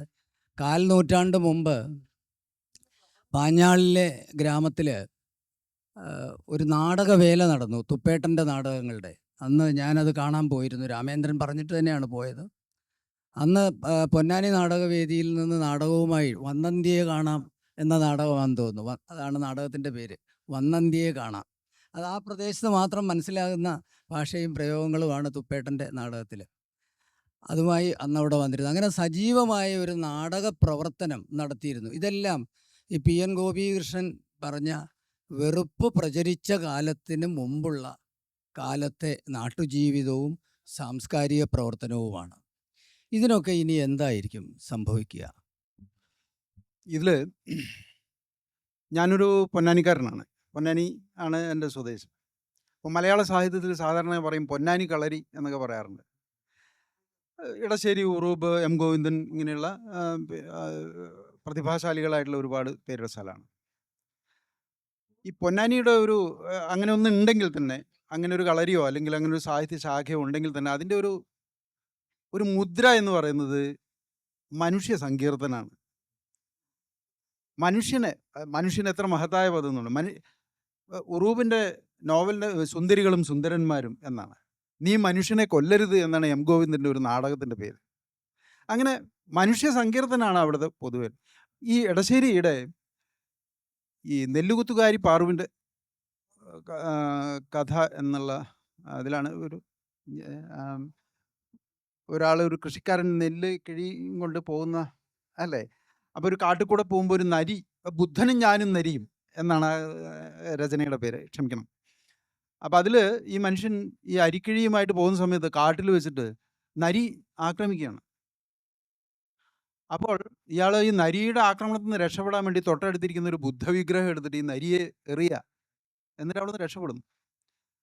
അപ്പോൾ ആ കവിത അവസാനിപ്പിക്കുന്ന ഇടയുള്ളോർ ചിന്തിപ്പിൻ മാർഗവും ലക്ഷ്യവും ഇടറിയോ ഞാനൊന്ന് തലചായ്ക്കട്ടെ. അതിന് മുമ്പൊരു വരിയുണ്ട്, അരിയില്ല തുണിയില്ല ദുരിതമാണ് എന്നാലും നരി തിന്നാൽ നന്നോ മനുഷ്യന്മാരെ എന്നാണ് ചോദിക്കുന്നത്. അതുകൊണ്ട് ഞാൻ ഈ അഹിംസാമൂർത്തിയായ ബുദ്ധവിഗ്രഹം എടുത്തിട്ട് ഈ നരിയെ എറിയുന്നു. അങ്ങനെ ഈ മനുഷ്യനെ പ്രകീർത്തിക്കുന്ന ഒരു കാലഘട്ടത്തിൻ്റെ കവിയാണ് ഇടശ്ശേരി. അത് കഴിഞ്ഞ് വർഷങ്ങൾക്ക് ശേഷം പുലിയിറക്കം എന്ന പേരിലൊരു കവിത വരുന്നുണ്ട്. അതിലൊരു വരിയുണ്ട്, പുലി മനുഷ്യനോട് പറയാ, നരി മനുഷ്യനോട് പറയാ, ഞാൻ നരി നീ നരൻ എന്നതിലപ്പുറം നേരുകളില്ലയോ നമ്മ ബന്ധിപ്പതായി. അത് എഴുതിയത് റഫീഖ് അഹമ്മദാണ്. ഞാൻ നരി നീ നരൻ എന്നതിലപ്പുറം നേരുകളില്ലയോ നമ്മ ബന്ധിപ്പത് എന്ന് പറഞ്ഞു കഴിഞ്ഞാൽ ഇടശ്ശേരി ഈ ബുദ്ധനും ഞാനും നരിയും എന്നുള്ള കവിത എഴുതിയിട്ട് എത്രയോ പതിറ്റാണ്ടുകൾക്ക് ശേഷം പുതിയ കാലത്തിൻ്റെ ഒരു കവി നരിയുടെ പക്ഷത്ത് നിന്ന്, നരൻ്റെ പക്ഷത്ത് നിന്നല്ല, നരിയുടെ പക്ഷത്ത് നിന്ന് ഈ ലോകത്ത് വീണ്ടും നോക്കാൻ തുടങ്ങും. അപ്പൊ കവിത എന്ന് പറയുന്നത് കാലം കൊണ്ട് എന്ത് വന്ന് ശ്രമിച്ചാൽ ഇത് മനുഷ്യൻ്റെ മാത്രം, മനുഷ്യവംശത്തിൻ്റെയോ അല്ലെങ്കിൽ വർഗീയതയുടെയോ മനുഷ്യർ തമ്മിലുള്ള ഭിന്നതയുടെയോ മാത്രമായിട്ടുള്ളൊരു പ്രശ്നമല്ല കവിത കൈകാര്യം ചെയ്യുന്നത്. കവിത എന്ന് മാത്രമല്ല, സാഹിത്യം എന്ന് പറയുന്ന ഈ സംവർഗം മനുഷ്യൻ്റെ പ്രശ്നങ്ങളെ മാത്രം പ്രതിനിധാനം ചെയ്യുന്ന ഒരു കലാരൂപമല്ല. ഇത് മൊത്തം ജൈവ പ്രപഞ്ചത്തെയും പ്രതിനിധാനം ചെയ്യുന്ന ഒന്നാണ് എന്നുള്ളതാണ് സത്യം. അതുകൊണ്ടാണ് യുദ്ധത്തിനെ കുറിച്ച് ഉള്ള ചിത്രം പിക്കാസോ വരയ്ക്കുമ്പോൾ ആ ചിത്രത്തിൻ്റെ അകത്ത് കുതിരത്തലയും മറ്റ് മനുഷ്യർ മാത്രമല്ല വരുന്നത്, മറ്റ് ജീവജാലങ്ങളുടെ പ്രാതിനിധ്യം ഉണ്ടാകുന്നത്. അപ്പം കവിത അല്ലെങ്കിൽ ഭാഷ മനുഷ്യൻ്റെ എല്ലാവിധ സർഗ ആവിഷ്കാരങ്ങളും മനുഷ്യ കേന്ദ്രിതമല്ല, ഈ പ്രപഞ്ചത്തെ മുഴുവൻ ഉൾക്കൊള്ളുന്ന കുറച്ചുകൂടി ബൃഹത്തായ ഒരു പശ്ചാത്തലം അതിനുണ്ട്. അതുകൊണ്ട് കവിത എന്ന് പറയുന്നത് ഇപ്പോൾ കാളിദാസിൻ്റെ അല്ലെങ്കിൽ നമ്മുടെ എത്രയും പ്രസിദ്ധമായ ക്ലാസിക് കൃതികളൊക്കെ എടുത്ത് നോക്കൂ, മനുഷ്യൻ്റെ തുല്യ പ്രാധാന്യം പ്രകൃതിക്ക് കൊടുത്തിട്ടുണ്ട്. ശകുന്തള യാത്ര പറഞ്ഞു പോകുമ്പോൾ ഈ മുല്ലവള്ളിക്ക് വെള്ളം നനച്ചു കൊടുക്കണമെന്ന് പറയുന്ന വളരെ പ്രസിദ്ധമായ എത്രയോ ഉദാഹരണങ്ങളുണ്ട്. അപ്പം അതാണ് ഈ സാഹിത്യത്തിൻ്റെ കലയുടെ ഒരു സമഗ്രത, അല്ലെങ്കിൽ ഒരു അതിൻ്റെ മുഴുവനായിട്ട് ഞാൻ പറയുന്ന ഒറ്റ കാര്യമുള്ളൂ. മനുഷ്യനിർമ്മിതം, മനുഷ്യൻ എന്ന് പറയുന്നതിൽ കേന്ദ്രീകരിക്കുകയാണെങ്കിൽ, ഇപ്പോൾ ഹ്യൂമൻ, നേരത്തെ പറഞ്ഞല്ലോ, ആർട്ടിഫിഷ്യൽ ഇൻ്റലിജൻസിന് ഒരിക്കലും തെറ്റ് പറ്റില്ല. AI ഒരിക്കലും തെറ്റ് പറ്റില്ല. കാരണം അതിന് ഡാറ്റ പ്രോസസ്സിംഗ് ആണ് അത് നടത്തുന്നത്. അതിനൊരു തെറ്റ് പറ്റില്ല. മനുഷ്യന് തെറ്റ് പറ്റുന്നത് മനുഷ്യന് മാത്രമേ ഉള്ളൂ. ടു എർ ഈസ് ഹ്യൂമൻ എന്നാണ്. അതുകൊണ്ട് നാളത്തെ സാഹിത്യം എന്ന് പറയുന്നത് ഇതായിരിക്കും. മനുഷ്യൻ സൃഷ്ടിക്കുന്നതിൽ തെറ്റുണ്ടാവും. ഇപ്പം എൻ്റെ അടുത്ത് ഞാൻ ഏതാണ്ട് 10-30 വർഷത്തിലധികം ഞാൻ കുട്ടികളെ സാഹിത്യം പഠിപ്പിച്ചിട്ടുള്ള ഒരാളാണ്. അപ്പോൾ എൻ്റെ അടുത്ത് കവിത തിരുത്താൻ വരുന്ന കുട്ടികളുടെ അടുത്ത് ഞാൻ പറയും, കവിത എന്ന് പറയുന്നത് തന്നെ ഒരു തെറ്റാണ്. അത് പിന്നെ എന്ത് തിരുത്താനാണ്? കാരണം ശരിയായിട്ടുള്ളത് കവിതയല്ല, അത് ഈ പറഞ്ഞ പോലെ. അപ്പോൾ അതുകൊണ്ട് ഈ തെറ്റുപറ്റുന്ന മനുഷ്യൻ്റെ കലയാണ് എല്ലാ കലകളും എന്ന് പറയുന്നത് ആണ്. ആർട്ടിഫിഷ്യൽ ഇൻ്റലിജൻസിന് ഒരിക്കലും തെറ്റുപറ്റില്ല. ഹ്യൂമൻ മാത്രമേ തെറ്റുപറ്റുള്ളൂ. അത് തെറ്റുപറ്റുന്ന, പോരായ്മകളുള്ള, വീഴ്ചകളുള്ള, പരാജയപ്പെടുന്ന തോറ്റ കുട്ടി എന്നാണ് റഫീഖ് അഹമ്മദിൻ്റെ ഒരു കവിതയുടെ പേര്. ആ തോറ്റ കുട്ടികളുടെ ഒരു ആവിഷ്കാരമായിരിക്കും കവിത എന്നെനിക്ക് തോന്നുന്നു. ഈ ജീവിതത്തിൽ വളരെ കഷ്ടപ്പെട്ട് കൃഷി ചെയ്ത് എന്നാൽ ജീവിത വിജയം നേടിയ ഒരു കർഷകൻ്റെ ചിത്രം, ഒരു കൃഷിപ്രസ്ഥാനം, രാമേന്ദ്രൻ ഇത് പറഞ്ഞുകൊണ്ടാണ് ഞാനിത് പറഞ്ഞത്. പല ആളുകളെ കൊണ്ട് ഫോട്ടോ എടുത്തു. ആ ഫോട്ടോ കൊണ്ടുവന്നപ്പോൾ അതൊന്നും ഒരു കർഷകനാണെന്നൊരു ഫീല് വരുന്നില്ല. അവസാനം ഒരാളിനെ കൊണ്ടുവന്നപ്പോൾ വളരെ ഗംഭീര പടം, ഞങ്ങൾക്കൊക്കെ വളരെ ഇഷ്ടപ്പെട്ടു. ആ അധ്വാനത്തിൻ്റെ മുഴുവൻ ക്ഷീണവും വിയർപ്പും എല്ലാം ഉണ്ട്. AI ഉണ്ടാക്കിയ ചിത്രമാണത്. അപ്പം നേരായ ആളിനേക്കാൾ അങ്ങനെ ചിത്രീകരിച്ചുണ്ടാക്കിയ, കൽപ്പിച്ചുണ്ടാക്കിയ അത് കൂടുതൽ സത്യമാണെന്ന് തോന്നുന്നു എന്ന് പറയുന്ന ഒരവസ്ഥ. ഈ റഫീഖ് കവിത എഴുതി തുടങ്ങിയ കാലത്താണ് ഈ ആധുനികത, 90കളിലാണ് ആധുനികത ഏറ്റവും കത്തിയുന്ന കാലം. ആധുനികതയ്ക്ക് ഒരു പ്രശ്നം ഉണ്ടായിരുന്നത് അത് കുറച്ച് പാശ്ചാത്യ ദർശനങ്ങളെ അമിതമായി ആശ്രയിക്കുകയും മനുഷ്യപക്ഷത്ത് നിന്ന് മാറിപ്പോവുകയും ചെയ്തു. മനുഷ്യപക്ഷത്ത് നിന്ന് മാറിയതുകൊണ്ട് തന്നെ റഫീഖ് ആധുനികതയെ പ്രതിരോധിച്ചുകൊണ്ടാണ് കവിത എഴുതിയത്. അതായിരിക്കണം ഈ പാരമ്പര്യത്തിൻ്റെ ഒരു തുടർക്കണ്ണി എന്നൊരു പേര് ശരിയല്ലാത്ത രീതിയിൽ റഫീഖിന് ആരോപിച്ച് കിട്ടിയത്. ഈ പറയുന്ന പ്രശ്നങ്ങൾ, അതായത് വഴിവാണിഭമായി മാറിയ സൗഹൃദങ്ങൾ, പ്രണയങ്ങൾ, പ്രത്യാശകൾ, അതിനെപ്പറ്റി റഫീഖും പലപ്പോഴും എഴുതിയിട്ടുണ്ട്. അപ്പം സാംസ്കാരികമായി നാം എത്തിപ്പെട്ട ഇടത്തെപ്പറ്റി റഫീഖ് തുടർന്ന് പറയാം. പലതരത്തിലുള്ള സ്വാധീനങ്ങളും ഒക്കെ തന്നെ എൻ്റെ കവിത എഴുത്തിലൂടെ കടന്നുപോയിട്ടുണ്ട്. അപ്പോൾ ഞാൻ ഇവിടെ നമ്മളിപ്പോൾ സത്യാനന്തര കവിതയെക്കുറിച്ച് സംസാരിക്കുന്നതിനിടയിൽ എൻ്റെ കവിതയെക്കുറിച്ച് ഞാൻ പറയുന്നതിൽ വലിയ കാര്യമില്ല, എങ്കിലും ഇവിടെ പരാമർശിച്ചുകൊണ്ട് പറയുകയാണ്. അപ്പോൾ നമ്മളിപ്പം കവിത എഴുതുന്ന ഒരു സമയത്തുണ്ടായിരുന്ന ഈ പറഞ്ഞ പോലെ ആധുനികതയുടെ ഒരു ഉച്ചാവസ്ഥയോ അതിൻ്റെ അത് വേറൊരു തരത്തിലുള്ളൊരു ഘട്ടമായിരുന്നു. അപ്പോൾ അന്ന് കൽപ്പറ്റയൊക്കെ പറയുന്ന പോലെ ഒരു ഒറ്റ ശബ്ദം പോലെ മായി മാറിയുള്ള ഐഡൻറ്റിറ്റി ഇല്ലാത്ത പോലെയുള്ള ഒരുപാട് കവിതകളുടെ ഒരു പ്രളയം ഒക്കെ ഉണ്ടായിരുന്ന കാലമാണ്. മാത്രമല്ല മലയാള കവിതയെ മലയാള കവിതയായി നിലനിർത്തുന്ന ചില കാര്യങ്ങളുണ്ട്. അതൊക്കെ തന്നെ നഷ്ടപ്പെട്ടു പോകുന്നത് പോലെയും നമുക്കിപ്പോൾ പല കവിതകളും പാശ്ചാത്യ കവിതയുടെ വിവർത്തനമാണോ അത് മലയാള കവിതയാണോ എന്നൊക്കെ തിരിച്ചറിയാൻ പറ്റാത്ത തരത്തിലുള്ളൊരവസ്ഥ അന്ന് തോന്നിയിട്ടുണ്ട്. അതൊക്കെയാണ് അന്ന് എഴുതുമ്പോൾ എന്നെയൊക്കെ ബാധിച്ചിട്ടുള്ള ചില കാര്യങ്ങൾ. രാമേന്ദ്രൻ്റെ കവിതകളിൽ നിങ്ങൾക്ക് നോക്കിക്കഴിഞ്ഞാൽ അത് കാണാൻ പറ്റും. അപ്പോൾ അതുകൊണ്ട് ഇടശ്ശേരി പറഞ്ഞതുപോലെ പിന്നെ നരി തിന്നാൽ നന്നോ മനുഷ്യന്മാരെ എന്നുള്ളത് ഒരു മലയാളിയുടെ ഒരു ലോകവീക്ഷണം തന്നെയാണത്. അത്തരത്തിലുള്ള ലോകവീക്ഷണം നമ്മുടെ മണ്ണിൽ ചവിട്ടി നിന്നുകൊണ്ടുള്ള ഒരു ലോകവീക്ഷണം ഉണ്ടാവേണ്ടതല്ല. ഇപ്പം ഞങ്ങൾ എഴുതുന്ന കാലത്ത് പ്രത്യേകിച്ചും ഒരു ജൈവ സംസ്കൃതിയെക്കുറിച്ചൊക്കെയുള്ള ലോകം മുഴുവൻ അത്തരം ഒരു ആലോചനകൾ ഉണ്ടായിരുന്ന ഒരു കാലമാണ്. ജൈവ കൃഷി, എല്ലാ തരത്തിലും അങ്ങനെ പ്രകൃതിയുമായി ബന്ധപ്പെട്ടതും പിന്നെ അങ്ങനെയുള്ളൊരു സംസ്കാരത്തെക്കുറിച്ചുള്ളൊരു ആലോചനകൾ ശക്തിപ്പെട്ട ഒരു കാലഘട്ടത്തിൽ കവിതയിലും അങ്ങനെ ചില ശ്രമങ്ങൾ നടന്നിട്ടുണ്ട്. അപ്പോൾ അതുകൊണ്ട് ഈ രാസവളം ഉണ്ടാക്കുന്നതിന് പകരം അത് ഏതാണ് ശരി എന്നുള്ളതൊക്കെ വേറെ വിഷയം. പക്ഷെ അങ്ങനെയുള്ള ഒരു സാധ്യത ഇല്ലേ എന്നുള്ളൊരു അന്വേഷണമൊക്കെ ആ കാലത്ത് നടന്നിട്ടുണ്ടാവാം. അതിൻ്റെ ഭാഗമായിട്ടുള്ള ചില പരീക്ഷണങ്ങളൊക്കെ കവിതയിലുണ്ടായിട്ടുണ്ട്. പക്ഷേ യഥാർത്ഥത്തിലുള്ള മലയാള കവിതയുടെ പാരമ്പര്യം എന്ന് പറയുന്നത് വേറൊന്നാണ്.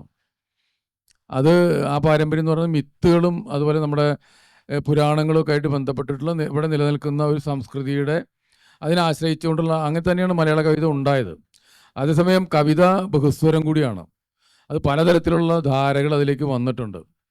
പക്ഷെ അതിൽ ചില ധാരകൾ മാത്രം മുഖ്യധാരയായിട്ട് കണക്കാക്കപ്പെടുകയും അതാണ് മലയാള കവിത എന്ന് സ്ഥാപിക്കപ്പെടുകയും ചെയ്യുന്നൊരവസ്ഥ അതിപ്പോൾ എല്ലാ സംസ്കാരങ്ങളിലും ഉണ്ടാവും. അത് തെറ്റൊന്നുമല്ല. കാരണം ചിലത് പ്രാമുഖ്യം നേടും, ചിലതൊക്കെ പിന്നെ എന്താ പറയുക ഇതായി പോവും, തമസ്കരിക്കപ്പെടുകയോ അല്ലെങ്കിൽ അത്ര പ്രത്യക്ഷമല്ലാതെ പോവുകയൊക്കെ ചെയ്യും. അതുകൊണ്ട് മലയാള കവിത എന്ന് പറയുന്നത് ഈ ഒരു സവിശേഷമായ ഒരു പാരമ്പര്യത്തിൻ്റെ ഭാഗമായിട്ട് വന്നിട്ടുള്ളതാണ്. അതിനെ ബ്രേക്ക് ചെയ്യുന്നത് ശരിക്കും ആധുനിക കവിതയാണെന്ന് ഞാൻ വിചാരിക്കുന്നില്ല. അതിനെ ബ്രേക്ക് ചെയ്യുന്നത് ചങ്ങമ്പുഴയാണെന്നാണ് ഞാൻ വിചാരിക്കുന്നത്. ചങ്ങമ്പുഴയാണ് സത്യത്തിൽ അത്തരത്തിലുള്ള ആധുനികത കൊണ്ടുവരുന്നത്. അതുവരെയുള്ളൊരു മിത്തിക്കൽ ആശ്രിതത്വത്തിൽ നിന്നും അല്ലെങ്കിൽ ആ തരത്തിലുള്ള ഒരു ആത്മീയതയിൽ നിന്നൊക്കെ അദ്ദേഹം അതിന് വിമുക്തമാക്കുകയും വേറെ തരത്തിലുള്ള ആധുനികതയിലേക്ക് കൊണ്ടുവരികയൊക്കെ ചെയ്തത് ചങ്ങമ്പുഴയാണ്. പിന്നീടാണ് ആധുനികതയിലെ ചില കവികളൊക്കെ എങ്കിലും അത് കൊണ്ടുവന്നുള്ള അത് ഇന്നത്തെ കാലത്ത് ഇപ്പോൾ ഉത്തരാധുനിക കവിത എന്നോ അല്ലെങ്കിൽ ആധുനികാനന്തര കവിത എന്നൊക്കെ വിവക്ഷിക്കപ്പെടുന്ന ഈ കാലഘട്ടത്തിലാണ് കവിത കുറെ കൂടി ജനാധിപത്യപരമായത്. കവിതയിലേക്ക് പലതരത്തിലുള്ള ബഹുസ്വരങ്ങൾ കടന്നു വന്നത്. അത് സത്യാനന്തര കാലത്തിൻ്റെ ഒരു സവിശേഷതയാണോ എന്നുള്ളത് വേറെ അതിനെപ്പറ്റി എനിക്കറിയില്ല. പ്രത്യേകിച്ച് സ്ത്രീകൾ, എത്ര സ്ത്രീകൾ പണ്ട് കവിത എഴുതിയിട്ടുണ്ട്. ഇപ്പോൾ ഗോപികൃഷ്ണൻ പറഞ്ഞതുപോലെ 3000 കൊല്ലം മുമ്പത്തെ കാര്യങ്ങൾ അദ്ദേഹം പറഞ്ഞു. പക്ഷെ നമ്മുടെ ആധുനിക കവിതയുടെ കാലത്ത് ഏതെങ്കിലും സ്ത്രീയുടെ പേര് പറയാൻ പറ്റും? സ്ത്രീ കവിയുടെ ആരും ഉണ്ടായിരുന്നില്ല. സുഗതകുമാരി ടീച്ചർ ഉണ്ടായിരുന്നിരിക്കാം, വിജയലക്ഷ്മി ഉണ്ടായിരിക്കാം. അവരൊക്കെ തന്നെ നേരത്തെ തന്നെ ഉള്ള ആൾക്കാരാണ്. ആധുനിക കവിതയുടെ നമ്മൾ അതിൻ്റെ പിന്നെ പ്രയോക്താക്കളും അതിൻ്റെ പ്രോദ്ഘാടകരൊക്കെ ആയിട്ട് പറയുന്ന അതിൽ ഏറ്റവും വലിയ വക്താക്കളായിട്ട് അവതരിപ്പിക്കുന്ന ആളുകളിൽ ഒരു സ്ത്രീ കവി പോലും ഇല്ല. അപ്പോൾ അതിന് മുമ്പുള്ള കവിതയിലും വളരെ കുറച്ച് ആൾക്കാരേ ഉള്ളൂ. പക്ഷേ ഈ പുതിയ കാലഘട്ടത്തിൽ നമുക്ക് നോക്കിയാൽ അറിയാൻ പറ്റും ഈ സ്ത്രീകളുടെ ഈ പെണ്ണെഴുത്തുകാരികളുടെ സ്ത്രീകളായിട്ടുള്ള എഴുത്തുകാരുടെ വലിയൊരു സാന്നിധ്യം നമുക്ക് കാണാൻ കഴിയും. അതുപോലെ തന്നെ അതിനകത്തുണ്ടായിരുന്ന ജാതി വ്യവസ്ഥയുടെ ഒരു ഇളക്കിമറിയലും ഉണ്ടായിട്ടുണ്ട് എന്നുള്ളതാണ് യാഥാർത്ഥ്യം. അങ്ങനെ ഏതെങ്കിലും സവിശേഷ ഇപ്പോൾ പൊതുവെ സാഹിത്യത്തിൽ നിന്നും കലയിൽ നിന്നൊക്കെ മാറി നിന്നിരുന്ന സമുദായങ്ങളൊക്കെ തന്നെ അതിൽ പെട്ട ആളുകൾ നമ്മുടെ കേരളത്തിൽ അങ്ങനെ ഒരു അവസ്ഥ ഉണ്ടല്ലോ. അത്തരം ആളുകളൊക്കെ തന്നെ കവിതയിലേക്ക് വരികയും അവരൊക്കെ തന്നെ എഴുതുകയും ആവിഷ്കരിക്കുകയും ചെയ്യുന്ന ഒരു സവിശേഷമായ ഒരു സാഹചര്യം ഇന്ന് നിലനിൽക്കുന്നുണ്ട്. ഈ സത്യാനന്തര കാലഘട്ടത്തിൽ എന്തൊക്കെ തന്നെ കുഴപ്പങ്ങളുണ്ടെങ്കിലും അത്തരം ചില വ്യത്യാസങ്ങളുണ്ടായിട്ടുണ്ട്. അത് ഈ പറഞ്ഞ പോലെ ടെക്നോളജിയുടെയും പുതിയ കാലത്തെ സാങ്കേതികതയുടെയും മാറ്റത്തിലൂടെ സംഭവിച്ചതുകൂടിയാണ്. കാരണം കവിത പ്രസിദ്ധീകരിക്കണമെങ്കിൽ പത്രാധിപരുടെ സഹായം ആവശ്യമില്ലാത്തൊരു കാലത്തിലാണ് നമ്മളിന്ന് ജീവിക്കുന്നത്. നമ്മൾ പത്രാധിപന്മാരുടെ കാരുണ്യം വേണ്ട എന്നൊരാൾക്ക് കവിത ലോകത്തിലേക്ക് വെക്കാൻ അത് വലിയൊരു മാറ്റം ഉണ്ടാക്കിയിട്ടുണ്ട്. അതുകൊണ്ട് തന്നെ കവിതയിൽ ഇന്ന് ഒരു പെരുപ്പമുണ്ടായിട്ടുണ്ടാവാം. പക്ഷെ അതിലൂടെ ഉരുത്തിരിഞ്ഞു വരുന്ന പിന്നെ കുറേ കാര്യങ്ങൾ നിലനിൽക്കും എന്ന് തന്നെയാണ് എനിക്ക് തോന്നുന്നത്. അല്ല, ഇതിലെന്താ വെച്ചാലേ മനുഷ്യർക്ക് ഒരു ജീവചരിത്രം ഉണ്ട് എന്ന് പറഞ്ഞാൽ മനുഷ്യരുടെ ആയുസ് എന്ന് പറഞ്ഞാൽ ഒരു പ്രത്യേക കാലത്തിൻ്റെ ഉള്ളിൽ നിൽക്കുന്നതാണ്. പക്ഷെ കവിതയ്ക്ക് നമ്മളങ്ങനെ ഒരു എക്സ്പയറി ഡേറ്റ് കൊടുക്കാൻ പറ്റുമോ എന്നുള്ളൊരു ചോദ്യമാണ്. നമ്മളിപ്പോൾ കവിതയെ പറ്റിയുള്ള നിഗമനം പറയുമ്പോൾ ഇപ്പം മുഖ്യധാരയിലേക്ക് വന്ന കവിത അല്ലെങ്കിൽ പുറകിലേക്ക് പോയ കവിത എന്നൊക്കെ പറയുമ്പോൾ നമ്മൾ കവിതയുടെ ചരിത്രം നോക്കുമ്പോൾ അങ്ങനെ ഒരു എക്സ്പയറി ഡേറ്റ് കലയ്ക്ക് കൊടുക്കാൻ പറ്റില്ല, അല്ലെങ്കിൽ കവിതയ്ക്ക് കൊടുക്കാൻ പറ്റില്ല. കവിക്ക് കൊടുക്കാം. കവി ഇത്രാതി ജനിച്ചു ഇത്രാതി മരിച്ചു എന്ന് പറയാം. ഇപ്പോൾ എലിയറ്റ് 18-ാം നൂറ്റാണ്ടിലെ ജോൺ ഡൺ എന്ന് പറഞ്ഞ കവിനെ കൂട്ടിക്കൊണ്ടുവരികയാണ്. 2 നൂറ്റാണ്ട് മറന്നു കിടന്ന കവിയാണ് ജോൺ ഡൺ ഇന്ന് പ്രധാനപ്പെട്ട ഒരു കവിയായിട്ട് അല്ലെങ്കിൽ കാവ്യ ആസ്വാദകർക്ക് പ്രധാനപ്പെട്ട കവിയായി തീരുന്നത് 2 നൂറ്റാണ്ടിൻ്റെ മറവിക്ക് ശേഷമാണെന്ന് ഓർക്കണം. അപ്പം അതുകൊണ്ട് നമുക്ക് കവിതയെ പറ്റിയുള്ള ഒരു ആത്യന്തികമായിട്ടുള്ള ഒരു സംഗതിയിലേക്ക് പോകാൻ പറ്റില്ല. മാത്രമല്ല എഴുതുന്ന ആൾ എന്നുള്ള നിലയ്ക്ക് ഈ കവിത പഠിപ്പിക്കുന്ന ആളിൽ നിന്ന് വ്യത്യസ്തമായിട്ട് നമുക്ക് കവിതയെ സമീപിക്കാനും കഴിയും. ഇപ്പോൾ ഉദാഹരണമായിട്ട് പാരമ്പര്യം എന്താണെന്ന് ചോദിച്ചു കഴിഞ്ഞാൽ നമുക്ക് ഒരു ധാരണ നമ്മുടെ ഉള്ളിലുണ്ട്, പാരമ്പര്യം എന്നതാണെന്ന്. AK രാമാനുജൻ പറഞ്ഞ മാതിരി പാരമ്പര്യം ഒരു വീട്ടിൽ ചെന്നപ്പോൾ അവിടെ അയാൾ ഒരു കത്തി എടുത്ത് കാണിച്ചിട്ട് പറഞ്ഞു, ഇത് എൻ്റെ മുതുമുത്തച്ഛൻ ഉപയോഗിച്ചിരുന്ന കത്തിയാണെന്ന് ചോദിച്ചു. അപ്പം രാമാനുജൻ ചോദിക്കും, അതേ കത്തി തന്നെയാണോ ഇതെന്ന് ചോദിക്കും. പറഞ്ഞ അതേ കത്തി തന്നെയാണ്. അപ്പം ഇതുവരെ അതിനൊന്നും പറ്റിയിട്ടില്ലേന്ന് ചോദിച്ചു. അപ്പം അയാൾ പറഞ്ഞു, ഒരു 5-6 പ്രാവശ്യം അതിൻ്റെ പിടി മാറ്റി, പിന്നെ ഒരു 5-6 പ്രാവശ്യം അതിൻ്റെ അലകും മാറ്റി, എന്നാലും കത്തി പഴയത് തന്നെയാണെന്ന് പറയുന്നുണ്ട്. അപ്പം നമ്മളീ പറയുന്ന പാരമ്പര്യം ആധുനികത എന്നൊക്കെ പറയുന്ന യഥാർത്ഥ സങ്കല്പം എന്ന് പറഞ്ഞാൽ അത് ഡൈനാമിക് ആയിട്ടുള്ള ചലിച്ചുകൊണ്ടിരിക്കുന്ന സങ്കല്പമാണ്, അല്ലാതെ എവിടെയെങ്കിലും തറഞ്ഞു പോയിട്ടുള്ള സങ്കല്പമല്ല. നമ്മുടെ പ്രശ്നം ഇതാണ്. നമ്മളിവിടെ നിൽക്കുമ്പോൾ നമ്മൾ പുതിയ കവിത എഴുതുമ്പോൾ പഴയ കവിതകൾ കൊണ്ടുവന്നിട്ടുള്ള ആ സംഗതിയോടുള്ള നമ്മുടെ സമീപനം എന്തായിരിക്കും എന്നുള്ളതാണ് പ്രധാനപ്പെട്ട ക്വസ്റ്റ്യൻ. അപ്പോൾ അതുകൊണ്ട് ഇത് പൂർണ്ണമായും ഒരു കാലത്തെ കവിത എന്ന് പറഞ്ഞാൽ അതിന് മുമ്പത്തെ കാലത്തിന് നേരെ എതിര് നിൽക്കുന്ന ഒന്നാണെന്നോ അല്ലെങ്കിൽ ഒരു മാറ്റവും ഇല്ലാത്ത ഒന്നാണെന്നോ ഉള്ളതല്ല. ഒരു തരത്തിൽ പറഞ്ഞാൽ ഒരു ഡയലക്റ്റിക്കലായിട്ടുള്ള ബന്ധമാണ് അത് ഉള്ളതെന്ന് പറയാം. ഞാൻ എപ്പോഴും വിചാരിക്കാറുള്ളത് ഒരു കവിത എന്ന് പറയുന്ന ഒരു കലാസങ്കല്പം തുടരുന്നത്, ഇപ്പോൾ കുമാരനാശാൻ്റെ കവിത അതേപടി ആവർത്തിച്ച് അല്ലെങ്കിൽ കുമാരനാശാൻ്റെ ശൈലി അതേപടി ആവർത്തിക്കേണ്ട ഒരു കാര്യവും നമുക്കില്ലെന്ന്. കാരണം ആ കാലേ മാറി. മാത്രമല്ല കുമാരനാശാൻ മനോഹരമായിട്ട് എഴുതി വെച്ചിട്ടുണ്ട്. പക്ഷെ അതിൻ്റെ ഉള്ളിൽ നിന്നുള്ള ഊർജ്ജമുണ്ട്. ആ ഊർജ്ജം നമുക്ക് എടുത്തു വയ്ക്കാം. ആ ഊർജ്ജം നമ്മൾ നമ്മുടേതായ രീതിയിൽ പ്രകാശിപ്പിക്കുകയാണ്. അങ്ങനെയാണ് കവിതയിൽ ഒരു തുടർച്ച ഉണ്ടാവുന്നത്. അല്ലാതെ അതേപടി അത് ഒരു റിച്വലായിട്ട് ഇങ്ങനെ ആവർത്തിച്ച് ഉണ്ടാവുന്ന ഒന്നല്ല. അപ്പം അതുകൊണ്ട് നമ്മൾ ഇന്ന് എഴുതുന്ന കവി എന്ന് പറയുമ്പോൾ നമ്മൾ ഇപ്പോൾ എന്താണ് നാളെ എന്ന് ചോദിച്ചപ്പോൾ തിയോ ആഞ്ചലോ പൗലോ എന്ന് പറയുന്ന സംവിധായകൻ പറഞ്ഞ എറ്റേണിറ്റി എൻ്റെ ഡേ ആണ്. ഒരു അനന്തതയും പിന്നെ ഈ ദിവസവും അത് ചേർന്നതാണ് നാളെ എന്ന് പറയുന്നുണ്ട്. അതുപോലെ കവിതയിലും എറ്റേണിറ്റി എൻ്റെ ഡേ ആണ്.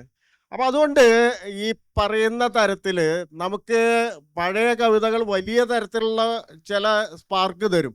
അത് ആ പഴയ കവിത അന്ന് വായിച്ച അതേ തരത്തിലുള്ള വായന കൊണ്ടല്ല. അതാണ് രാമേന്ദ്രനൊക്കെ പറയാൻ ശ്രമിച്ചില്ലേ, ഇപ്പം കാഴ്ചപ്പാട് മാറും. ഇപ്പോൾ പോസ്റ്റ് ഹ്യൂമൻ കാഴ്ചപ്പാട് എന്ന് പറഞ്ഞാൽ ഒരു ഹ്യൂമനിസ്റ്റ് കാഴ്ചപ്പാടല്ല, അതൊരു ജീവജാലങ്ങളെ മുഴുവൻ ഉൾക്കൊള്ളുന്ന ഒരു കാഴ്ചപ്പാടായിട്ട് അത് മാറാം. പക്ഷെ നമ്മുടെ പ്രശ്നം എന്താ വെച്ച് കഴിഞ്ഞാൽ ഇത് ഹ്യൂമൻ ആയിട്ടുള്ള കാഴ്ചപ്പാടും ഈ പോസ്റ്റ് ഹ്യൂമൻ ആയിട്ടുള്ള കാഴ്ചപ്പാടും അത് വൈരുദ്ധ്യങ്ങൾ ഉൾക്കൊള്ളുന്നതാണെന്ന് വിചാരിക്കണ്ട. അത് ഒന്നിൻ്റെ തുടർച്ച തന്നെയാണ്. ഇപ്പം നമുക്ക് പരിമിതിയുണ്ട്, നമ്മുടെ ചിന്തയ്ക്കും നമ്മുടെ സർഗാത്മകതയ്ക്കും പരിമിതിയുണ്ട്. ഞാൻ എന്ന് പറയുന്നത് ഞാൻ എൻ്റെ ഉള്ളിൽ നിന്നുകൊണ്ടേ എനിക്കൊരു മരത്തെക്കുറിച്ചോ അല്ലെങ്കിൽ നരിയെക്കുറിച്ചോ അല്ലെങ്കിൽ തൊട്ടടുത്തിരിക്കുന്ന ആളെക്കുറിച്ചോ സ്വരൂപിക്കാൻ പറ്റുള്ളൂ. അല്ലാതെ മറ്റൊരാളുടെ ഉള്ളിൽ ചെന്നിരിക്കാൻ നമുക്ക് ജൈവികമായിട്ടുള്ള പരിമിതിയുണ്ട്. നിങ്ങളെന്ത് ചിന്തിക്കുന്നു എന്ന് ഞാൻ നിങ്ങളുടെ സംഭാഷണത്തിൽ കൂടെ മാത്രമേ മനസ്സിലാക്കാൻ പറ്റുള്ളൂ. അല്ലാതെ നിങ്ങളുടെ തലച്ചോറിലേക്ക് നമുക്ക് കൂടുവിട്ട് കൂടുമാറാൻ പറ്റില്ല. അപ്പം അതുകൊണ്ട് ആ പരിമിതിക്കുള്ളിൽ അതാണ് ഹ്യൂമനിസം എന്ന് പറയുന്ന ഈ പോസ്റ്റ് ഹ്യൂമനിസ്റ്റിൻ്റെ ഉള്ളിലും ഒരു ഹ്യൂമനിസ്റ്റ് ഉണ്ട്. കാരണം നമ്മുടെ ഇവിടെ നിന്നിട്ട് തന്നെ നമുക്ക് കാണാൻ പറ്റുള്ളൂ. നമ്മൾ ചിന്തിക്കുകയാണ്, നമ്മളല്ലെങ്കിൽ നമ്മുടെ ഈ കാലത്തെ അറിവ് ചിന്തിപ്പിക്കുകയാണ് നീയും ഈ മരവും തമ്മിലുള്ള ബന്ധം എന്തെന്ന്. ഞാൻ ഈ വായിക്കേണ്ട സ്ഥലത്ത് എൻ്റെ വീടിൻ്റെ മുന്നിൽ ഇങ്ങനെ ഒരു വരാന്തയിൽ ഇരുന്ന് വായിക്കുമ്പോൾ തൊട്ടടുത്തൊരു വലിയ മുല്ലച്ചെടി ഉണ്ട്. ഞാൻ വായിക്കുന്നതിൻ്റെ ഇടയിൽ അറിയാതെ ഇതിൻ്റെ ഇല ഇങ്ങനെ പൊട്ടിക്കും. അപ്പോൾ ഞാൻ കുറച്ച് കഴിയുമ്പോൾ ഞാൻ വിചാരിക്കുന്നു ഈ ഈ ഈ മുല്ലച്ചെടി എന്നെപ്പോലെ തന്നെ ജീവനുള്ള എന്നെപ്പോലെ തന്നെ ചിന്താശേഷിയുള്ള ഒരാളാണെങ്കിൽ ലോകത്തെ ഏറ്റവും വലിയ ഭീകരനായിട്ടായിരിക്കും എന്നെ കാണുന്നത്. കാരണം എന്തോ ഒരാവശ്യമില്ലാണ്ടാണ് ഈ ഉപദ്രവിക്കുന്നത്. അപ്പം നമ്മൾ ടെററിസ്റ്റ് ആവും അവരുടെ കാഴ്ചപ്പാടിൽ. ഇങ്ങനെ അത് നമ്മൾ ലോകത്തെപ്പറ്റി ചിന്തിച്ചുണ്ടാക്കുന്ന നേരിട്ടുള്ള അനുഭവമല്ല. നേരിട്ട് നമുക്ക് ആ വേദനയോ അല്ലെങ്കിൽ അതോ അനുഭവിക്കാനുള്ള ഒരു സംഗതിയല്ല. അപ്പോൾ സ്വാഭാവികമായിട്ട് മനുഷ്യത്വം എന്ന് പറയുന്നത് മനുഷ്യനെ തന്നെ കുടുങ്ങിക്കിടക്കേണ്ട ഒന്നുമല്ല, മറിച്ച് നമ്മുടെ പരിമിതിയായ മനുഷ്യത്വം, മനുഷ്യൻ്റെ ഉള്ളിൽ നിന്ന് ചിന്തിക്കാൻ പറ്റുന്നത്, അത് ഓരോ ഘട്ടത്തിൽ അതിർത്തി വിട്ട് അന്യൻ്റെ വേദന നമുക്ക് അറിയാൻ പറ്റണം. ജയശീലിൻ്റെ കവിത പറഞ്ഞ പോലെ എൻ്റെ വിരലിൻ്റെ തുമ്പത്തു നിന്നാണ് റഫീഖിൻ്റെ വിരൽ തുടങ്ങുന്നത്, റഫീഖിൻ്റെ വിരലിൻ്റെ തുമ്പത്തു നിന്നാണ് രാമേന്ദ്രൻ്റെ വിരൽ തുടങ്ങുന്നത്, രാമേന്ദ്രൻ്റെ വിരലിൻ്റെ തുമ്പത്തു നിന്നാണ് വേണുവിൻ്റെ വിരൽ തുടങ്ങുന്നത്. നമ്മളെല്ലാവരും ഈ വിരലുകൾ തമ്മിൽ അല്ലെങ്കിൽ ശരീരങ്ങൾ ബന്ധിക്കപ്പെട്ടിട്ടുണ്ടെങ്കിൽ ഒരാൾക്ക് അടികൊണ്ടാൽ എല്ലാവരും കരയും, ഒരാളെ കിളിക്കൂട്ടിയാൽ എല്ലാവരും ചിരിക്കും. അപ്പം ജയശീലൻ പറയുന്നത് നമ്മുടെ ഞാൻ എന്ന് പറയുന്ന ബോധം നമ്മുടെ വിരൽത്തുമ്പിൽ അവസാനിക്കുന്നതാണ് നമ്മുടെ ദുഃഖത്തിൻ്റെ നിദാനം. പക്ഷേ അവിടെയാണ് ഈ കവിതയും ഭാഷയൊക്കെ പ്രവർത്തിക്കുക. നിങ്ങൾ വേദന എന്ന് പറയുമ്പോൾ എനിക്ക് ഒരർത്ഥത്തിൽ എന്താണെന്നുള്ളത് അറിയാം. ആ അറിവ് നേരിട്ടുള്ള നിങ്ങൾ സഹിക്കുന്ന അതേ വേദന തന്നെയല്ല, മറിച്ച് അത് വേദനയെക്കുറിച്ചുള്ള അറിവ് കൂടിയിട്ടാണ്. അപ്പം കവിതയും അങ്ങനെ ഒക്കെയാണ് ചലിക്കുക. പിന്നെ ഇവിടെ ഇരുന്ന് സംസാരിക്കുമ്പോൾ പണ്ട് ഈ രണ്ടാം ലോകയുദ്ധകാലത്ത് ചർച്ചിൽ കെയ്ൻസ് എന്ന് പറയുന്ന വലിയ ധനതത്വശാസ്ത്രജ്ഞനെ വിളിച്ചിട്ട് എന്താ ഈ ഇപ്പോഴത്തെ പ്രതിസന്ധി അതിജീവിക്കാൻ എന്ത് ചെയ്യണമെന്ന് ചോദിക്കുന്നുണ്ട്. അപ്പോൾ പണത്തിന് വില കുറയ്ക്കാന്ന് പറയും. കെയ്ൻസ് പറയും ഡീവാല്യൂ ചെയ്യുക, മണി ഡീവാല്യൂ ചെയ്യുക, എന്നാൽ അത് മാത്രമേ മാർഗുള്ളൂ എന്ന് പറയും. അപ്പം ചർച്ചിൽ ചോദിക്കും ഇത് ആസന്ന ഭാവി കാലത്ത് അല്ലെങ്കിൽ വിദൂര ഭാവി കാലത്ത് ഇങ്ങനെ ഡീവാല്യൂ ചെയ്ത മണി ഡീവാല്യൂ ചെയ്ത എന്താ സംഭവിക്കുക എന്ന് പറയുമ്പോൾ അയാൾ പറയുന്ന പോലെ വി ഓൾ വിൽ ഡൈ, നമ്മളൊക്കെ ചത്തുപോകും, അത് വേറെ ആൾ അന്വേഷിച്ചോളും എന്ന് പറയുന്ന മറുപടി ഉണ്ട്. അപ്പം നമുക്ക് എന്താ വെച്ചാൽ നമ്മുടെ കാഴ്ചയ്ക്ക് ഒരു പരിമിതി ഉണ്ട്. നമ്മൾ എന്തിനെ പറ്റി സംസാരിക്കുമ്പോഴും നമ്മുടെ കാഴ്ചയ്ക്ക് ഒരു പരിമിതി ഉണ്ട്. ആ പരിമിതിക്കുള്ളിൽ നിന്നുകൊണ്ടാണ് നമ്മൾ നാളെ എന്നൊക്കെ പറയുന്നത്.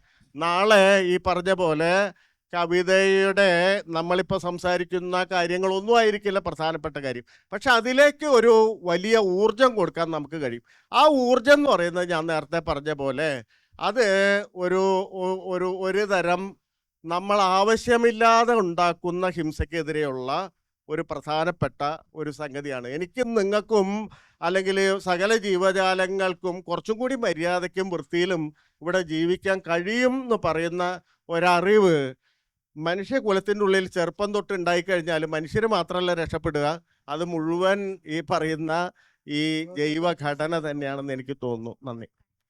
ഈ സത്യാനന്തര കവിതയെക്കുറിച്ച് പറഞ്ഞുകൊണ്ടാണ് എ അയ്യപ്പൻ്റെ ഒരു കവിതയുണ്ട്, വിക്ക് എന്നാണ് കവിതയുടെ പേര്. ഞങ്ങളുടെ ചരിത്രാധ്യാപകന് വിക്കുണ്ടായിരുന്നു, അതുകൊണ്ട് പല ചരിത്ര സത്യങ്ങളും അദ്ദേഹം വിഴുങ്ങിക്കളഞ്ഞു. അവസാനം അദ്ദേഹം പഠിപ്പിച്ച സ്വന്തം സമുദായത്തിൻ്റെ ചരിത്രമാണെന്ന്. ഈ ഉമ്പർത്തോക്കെ പറയുന്നത് truth is a lucky lie, വിജയിക്കുന്ന ഭാഗ്യപ്പെട്ട നുണയാണ് സത്യമെന്നും. കവിതയിലും സാഹിത്യത്തിലും ഈ പറയുന്ന വിജയിക്കുന്ന നുണകൾ സത്യമായിട്ട് മാറുന്നുണ്ടോ എന്നുള്ള എൻ്റെ ചോദ്യം. ആർക്കും ഉത്തരം പറയാം, സാർ തുടങ്ങാം.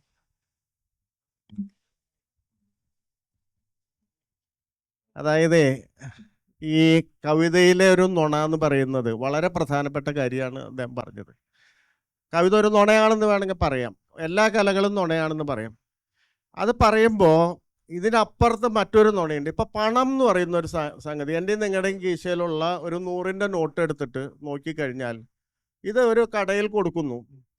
ഇത് ശരിക്കും പറഞ്ഞ ഒരു കടലാസ് കഷ്ണത്തിൽ കുറച്ച് കളർ അടിച്ചു വെച്ചിട്ടുള്ള ഒരു സംഗതിയാണ്, അത്രയല്ലേ ഉള്ളൂ. അത് ഈ സാധനം 100 രൂപയാണെന്ന് എനിക്കും മറ്റാൾക്കും അറിയാവുന്നത് എങ്കിൽ സൊസൈറ്റി സ്ഥാപിച്ചിട്ടുള്ള നുണയാണ്. അതിൻ്റെ മുകളിൽ റിസർവ് ബാങ്ക് ഗവർണർ എഴുതി ഒപ്പിട്ടിരിക്കുകയാണ് ഇത് 100 രൂപയാണ്, 100 രൂപയുടെ വാല്യൂ ഉണ്ട് എന്ന് പറഞ്ഞാൽ. അങ്ങനെ ഒരു നുണ എന്ന് പറയുന്ന ഒരു സാധനത്തിലാണ് ഒരു പക്ഷേ ഇന്നത്തെ ആധുനിക ലോകം തന്നെ നിൽക്കുന്നത്.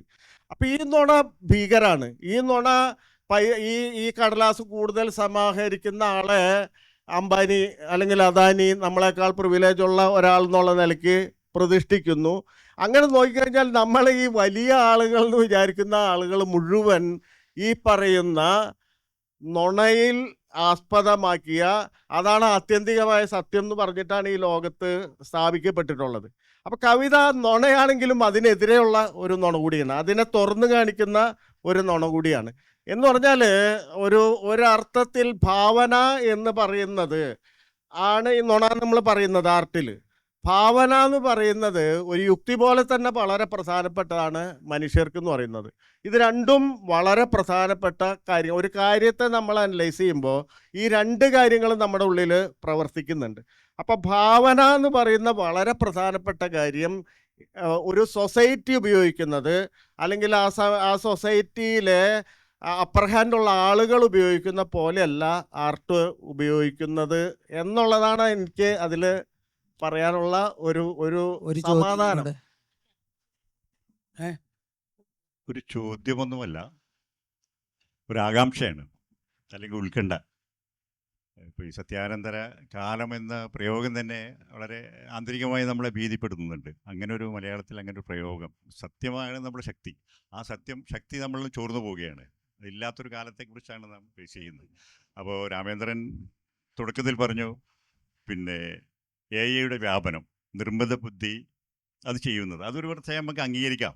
പല നിർമ്മാണ പ്രവർത്തനങ്ങളും വേഗത കൂട്ടും, പുതിയ ജീവിതത്തിന് കുറേ ക്രിയേറ്റിവിറ്റി സാധ്യതകൾ ഉയർത്തിക്കൊണ്ടുവരും. പക്ഷേ ഈ നിർമ്മിത ഭാവനകൾ അതിന് നമുക്ക് ഇങ്ങനെ തടയിടും. അത് അനന്തമാണ്. ഒരുപക്ഷെ മാനവരാശി അടുത്ത് നേരിടാൻ പോകുന്ന യുദ്ധത്തെക്കാൾ കൊടിയ ഒരു ഭീഷണമായ ഒരു സങ്കല്പമല്ലേ അത് എന്നൊരു ആശങ്ക എന്നിൽ ഉണ്ടാക്കുകയാണ്. അതിരുകളില്ലാതെ മനുഷ്യൻ എന്തൊക്കെയായിത്തീരുന്ന, പരസ്പരം എന്തൊക്കെയാവുന്നത്. ഇപ്പോൾ വളരെ ഐഡിയലായിട്ടാണ് ആക്രമണം. പക്ഷേ ഐഡിയൽസിന് അപ്പുറത്ത് വളരെ ഭ്രാന്തമായ ഒരു ഇതിലേക്ക് കാലം കടന്നു പോവില്ലേ, മാനവരാശി പോവില്ലേ എന്നൊരു ഉത്കണ്ഠ അത് കേട്ടപ്പോൾ മുതൽ എന്നെ ഭരിക്കുന്നുണ്ട്. തീർച്ചയായിട്ടും അത് ആർട്ടിഫിഷ്യൽ ഇമാജിനേഷൻ എന്ന് പറയുന്നത് ഒരു സംഗതി നമ്മൾ മനുഷ്യരാശി നേരിടേണ്ടി വരും എന്നുള്ള കാര്യത്തിൽ യാതൊരു സംശയമില്ല. കാരണം ഇപ്പോൾ തന്നെ നമുക്ക് ഇപ്പോൾ കവിത എഴുതണമെങ്കിൽ ചാറ്റ് ജി പി ടിനെ എല്ലാവരും ഉപയോഗിക്കുന്നുണ്ട്. എല്ലാ കാര്യത്തിനും ചാറ്റ് ജി പി ടി ഉപയോഗിക്കുന്നുണ്ട്. നല്ല ഒന്നാം തരം വൃത്തത്തിൽ മീറ്ററിൽ, ഇംഗ്ലീഷിലാണെങ്കിൽ ഒന്നാം തരം മീറ്ററിൽ ഏത് ഖണ്ഡകാവ്യം മഹാകാവ്യം എഴുതി തരാൻ ചാറ്റ് ജി പി ടിക്ക് സാധിക്കും. നമ്മൾ കണ്ടന്റ് കൊടുക്കുന്നത് എല്ലാവർക്കും, കുട്ടികളെല്ലാവരും ഉപയോഗിക്കുന്നതാണത്. ഇപ്പം എൻ്റെ മോള് ഒരു യൂണിവേഴ്സിറ്റിയിൽ പഠിപ്പിക്കുന്നുണ്ട്. അവൾ പറഞ്ഞാൽ അവളുടെ സ്റ്റുഡൻസിൻ്റെ അടുത്ത് എന്ത് അസൈൻമെൻറ്റോ എന്ത് ക്രിയേറ്റീവ് അസൈൻമെൻറ്റ് കൊടുത്തു കഴിഞ്ഞാലും, ക്രിയേറ്റീവ് റൈറ്റിങ്ങിൽ എന്ത് സാധനം കൊടുത്തു കഴിഞ്ഞാലും പിറ്റേന്ന് അവർ വളരെ ഓരോരുത്തരും ഇൻഡിവിജ്വലി ഡിഫറൻ്റ് ആയിരിക്കും അവരുടെ എല്ലാ പേപ്പേഴ്സും. അപ്പം അപ്പം അവൾ പറയുന്നു, നിങ്ങളൊരു അക്ഷരത്തെറ്റെങ്കിലും ഉണ്ടാക്കിത്താ എന്ന് പറയും. കാരണം അതുപോലെ അതിന് സംഭവിക്കുന്നില്ല. അപ്പോൾ അങ്ങനെയുള്ളൊരു കാലത്തെ നമ്മൾ നേരിടേണ്ടി വരും. അതുകൊണ്ടാണ് ഞാൻ പറഞ്ഞത്, ഈ ബാക്കി എല്ലാ കാര്യത്തിലും മനുഷ്യരിത് ഉപയോഗിക്കുന്നില്ലേ, എല്ലാ സൗകര്യങ്ങളും ഉപയോഗിക്കുന്നത് പോലെ തന്നെ ക്രിയേറ്റീവ് ഇമാജിനേഷൻ്റെ കാര്യത്തിലും ആർട്ടിഫിഷ്യൽ ഇൻ്റലിജൻസിനെ ഈ ഭാവി സമൂഹം ഉപയോഗപ്പെടുത്തും, നമ്മുടെ കുട്ടികൾ ഉപയോഗിക്കും എന്നുള്ള കാര്യത്തിൽ യാതൊരു സംശയമില്ല. അതുകൊണ്ടാണ് ഞാൻ പറഞ്ഞത്, അതൊരു അസിസ്റ്റ് എന്നുള്ള രൂപത്തിൽ, മനുഷ്യഭാവനയെ സപ്പോർട്ട് ചെയ്യുന്ന ഒരു അസിസ്റ്റ് എന്നുള്ള. ഇപ്പോൾ സിനിമകളിൽ നിന്ന് എടുത്ത് നോക്കൂ, അതിൽ ആർക്കും ഒരു കുഴപ്പമില്ലല്ലോ. ഇപ്പം ലോക കണ്ടു, അല്ലെങ്കിൽ ഇപ്പം ഇറങ്ങുന്ന പല സിനിമകളും നമ്മൾ കാണും, അതിലെല്ലാം AI-യുടെ ഉപയോഗങ്ങൾ ധാരാളമായിട്ടുണ്ട്. അതിനെയൊക്കെ സ്വീകരിക്കുന്നത് പോലെ തന്നെ തീർച്ചയായിട്ടും. പിന്നെ മറ്റൊരു കാര്യം, നമ്മളെ കവിത അല്ലെങ്കിൽ ഈ നിശ്ചിതമായ വ്യവഹാര രൂപങ്ങളൊക്കെ ഈ ഗുട്ടൻബർഗിൻ്റെ സങ്കല്പത്തിലാണ് ഇരിക്കുന്നത്. അച്ചടി സംസ്കൃതിയിലാണ് പാഠങ്ങളെ, ടെക്സ്റ്റുകളെയൊക്കെ ഇത്രയും കാലം നമ്മൾ വിലയിരുത്തിയിട്ടുള്ളത്. അപ്പോൾ ഇത് പോസ്റ്റ് ഗുട്ടൻബർഗ് എറ എന്നാണ് അല്ലെങ്കിൽ തന്നെ പറയുന്നത്. അപ്പോൾ അച്ചടിക്ക് പുറത്ത് ഇപ്പോൾ തന്നെ കവിത, സാഹിത്യം എന്നൊക്കെ പറയുന്നത് ഇപ്പം നമ്മൾ ഓഡിബിൾ ആയിട്ട് കേൾക്കുന്നു, കാണുന്നു. അങ്ങനെ തന്നെ ഇപ്പം മിക്കവാറും എല്ലാം ഇൻസ്റ്റാഗ്രാം പോസ്റ്റുകളായിട്ട് വരുന്നു, ചെറിയ ചെറിയ റീൽസായിട്ട് വരുന്നു. അപ്പോൾ ടെക്നോളജി എന്തായാലും നമ്മൾ ആവിഷ്കാര മാധ്യമത്തിനെ മാറ്റിക്കൊണ്ടേയിരിക്കും. വൈലോപ്പിള്ളി എഴുതിയ പോലുള്ളൊരു കവിത ഈ പുതിയ കാലത്ത് ഉണ്ടാവാൻ സാധിക്കില്ല, അല്ലെങ്കിൽ അത് വ്യാജമായിരിക്കും അത്. കാരണം പുതിയ കാലത്തിൻ്റെ ടെക്നോളജിയും പുതിയ കാലത്തിൻ്റെ ജീവിത വ്യവസ്ഥയും അത് ആവിഷ്കരിച്ചു കൊണ്ടേയിരിക്കും എന്നാണ് എനിക്ക് തോന്നുന്നത്. അപ്പോൾ അതിനെ ഫേസ് ചെയ്യുക, ഈ യാഥാർത്ഥ്യത്തെ നേരിടുക എന്നുള്ളത് തന്നെയാണ് കവിതയുള്ള മനുഷ്യൻ, ജീവിതം, എല്ലാ രാഷ്ട്രീയവും എല്ലാവരും ചെയ്യുന്നത്. തീർച്ചയായിട്ടും അതാണ് ഇപ്പം സൂപ്പർ ഇൻ്റലിജൻ്റ് വരുന്ന ഒരു ഇതിനെക്കുറിച്ച് പറയുന്നുണ്ടല്ലോ. അപ്പം മനുഷ്യൻ തീരുമാനിക്കുന്നതിനേക്കാൾ ബുദ്ധിപരം. ഇപ്പോൾ ഡ്രൈവിംഗ് എന്ന് പറയുന്നത്, മനുഷ്യൻ ഡ്രൈവ് ചെയ്യുന്ന കാറ് ചിലപ്പോൾ അപകടത്തിൽ പറ്റാം, പക്ഷേ AI ഡ്രൈവ് ചെയ്യുന്ന ഒരു കാർ ഒരിക്കലും അപകടം സംഭവിക്കില്ല. അതിന് അത്രയും അത് അതിൻ്റെ സെൻസറുകളെ കണക്കാക്കിയിട്ടേ അത് പോവുള്ളൂ. അപ്പോൾ മനുഷ്യനെ തോൽപ്പിക്കുന്ന ഒരു ഇൻ്റലിജൻസ് ഉണ്ട് എന്നുള്ളത്, അങ്ങനെ വരും എന്നുള്ള കാര്യത്തിൽ യാതൊരു സംശയമില്ല. അതാണ് ഒരു വിഷയം. ഇമോഷണൽ, ഇപ്പം തന്നെ ഇമോഷണലി സംസാരിക്കുന്ന ചാറ്റ് ബോട്ടുകളുണ്ട്. ദുഃഖത്തിലും സന്തോഷത്തിലും ഒക്കെ ആ ഇമോഷൻസ് പ്രകടിപ്പിക്കുന്ന ചാറ്റ് ബോട്ട്സ് ആൾറെഡി വന്നു കഴിഞ്ഞു.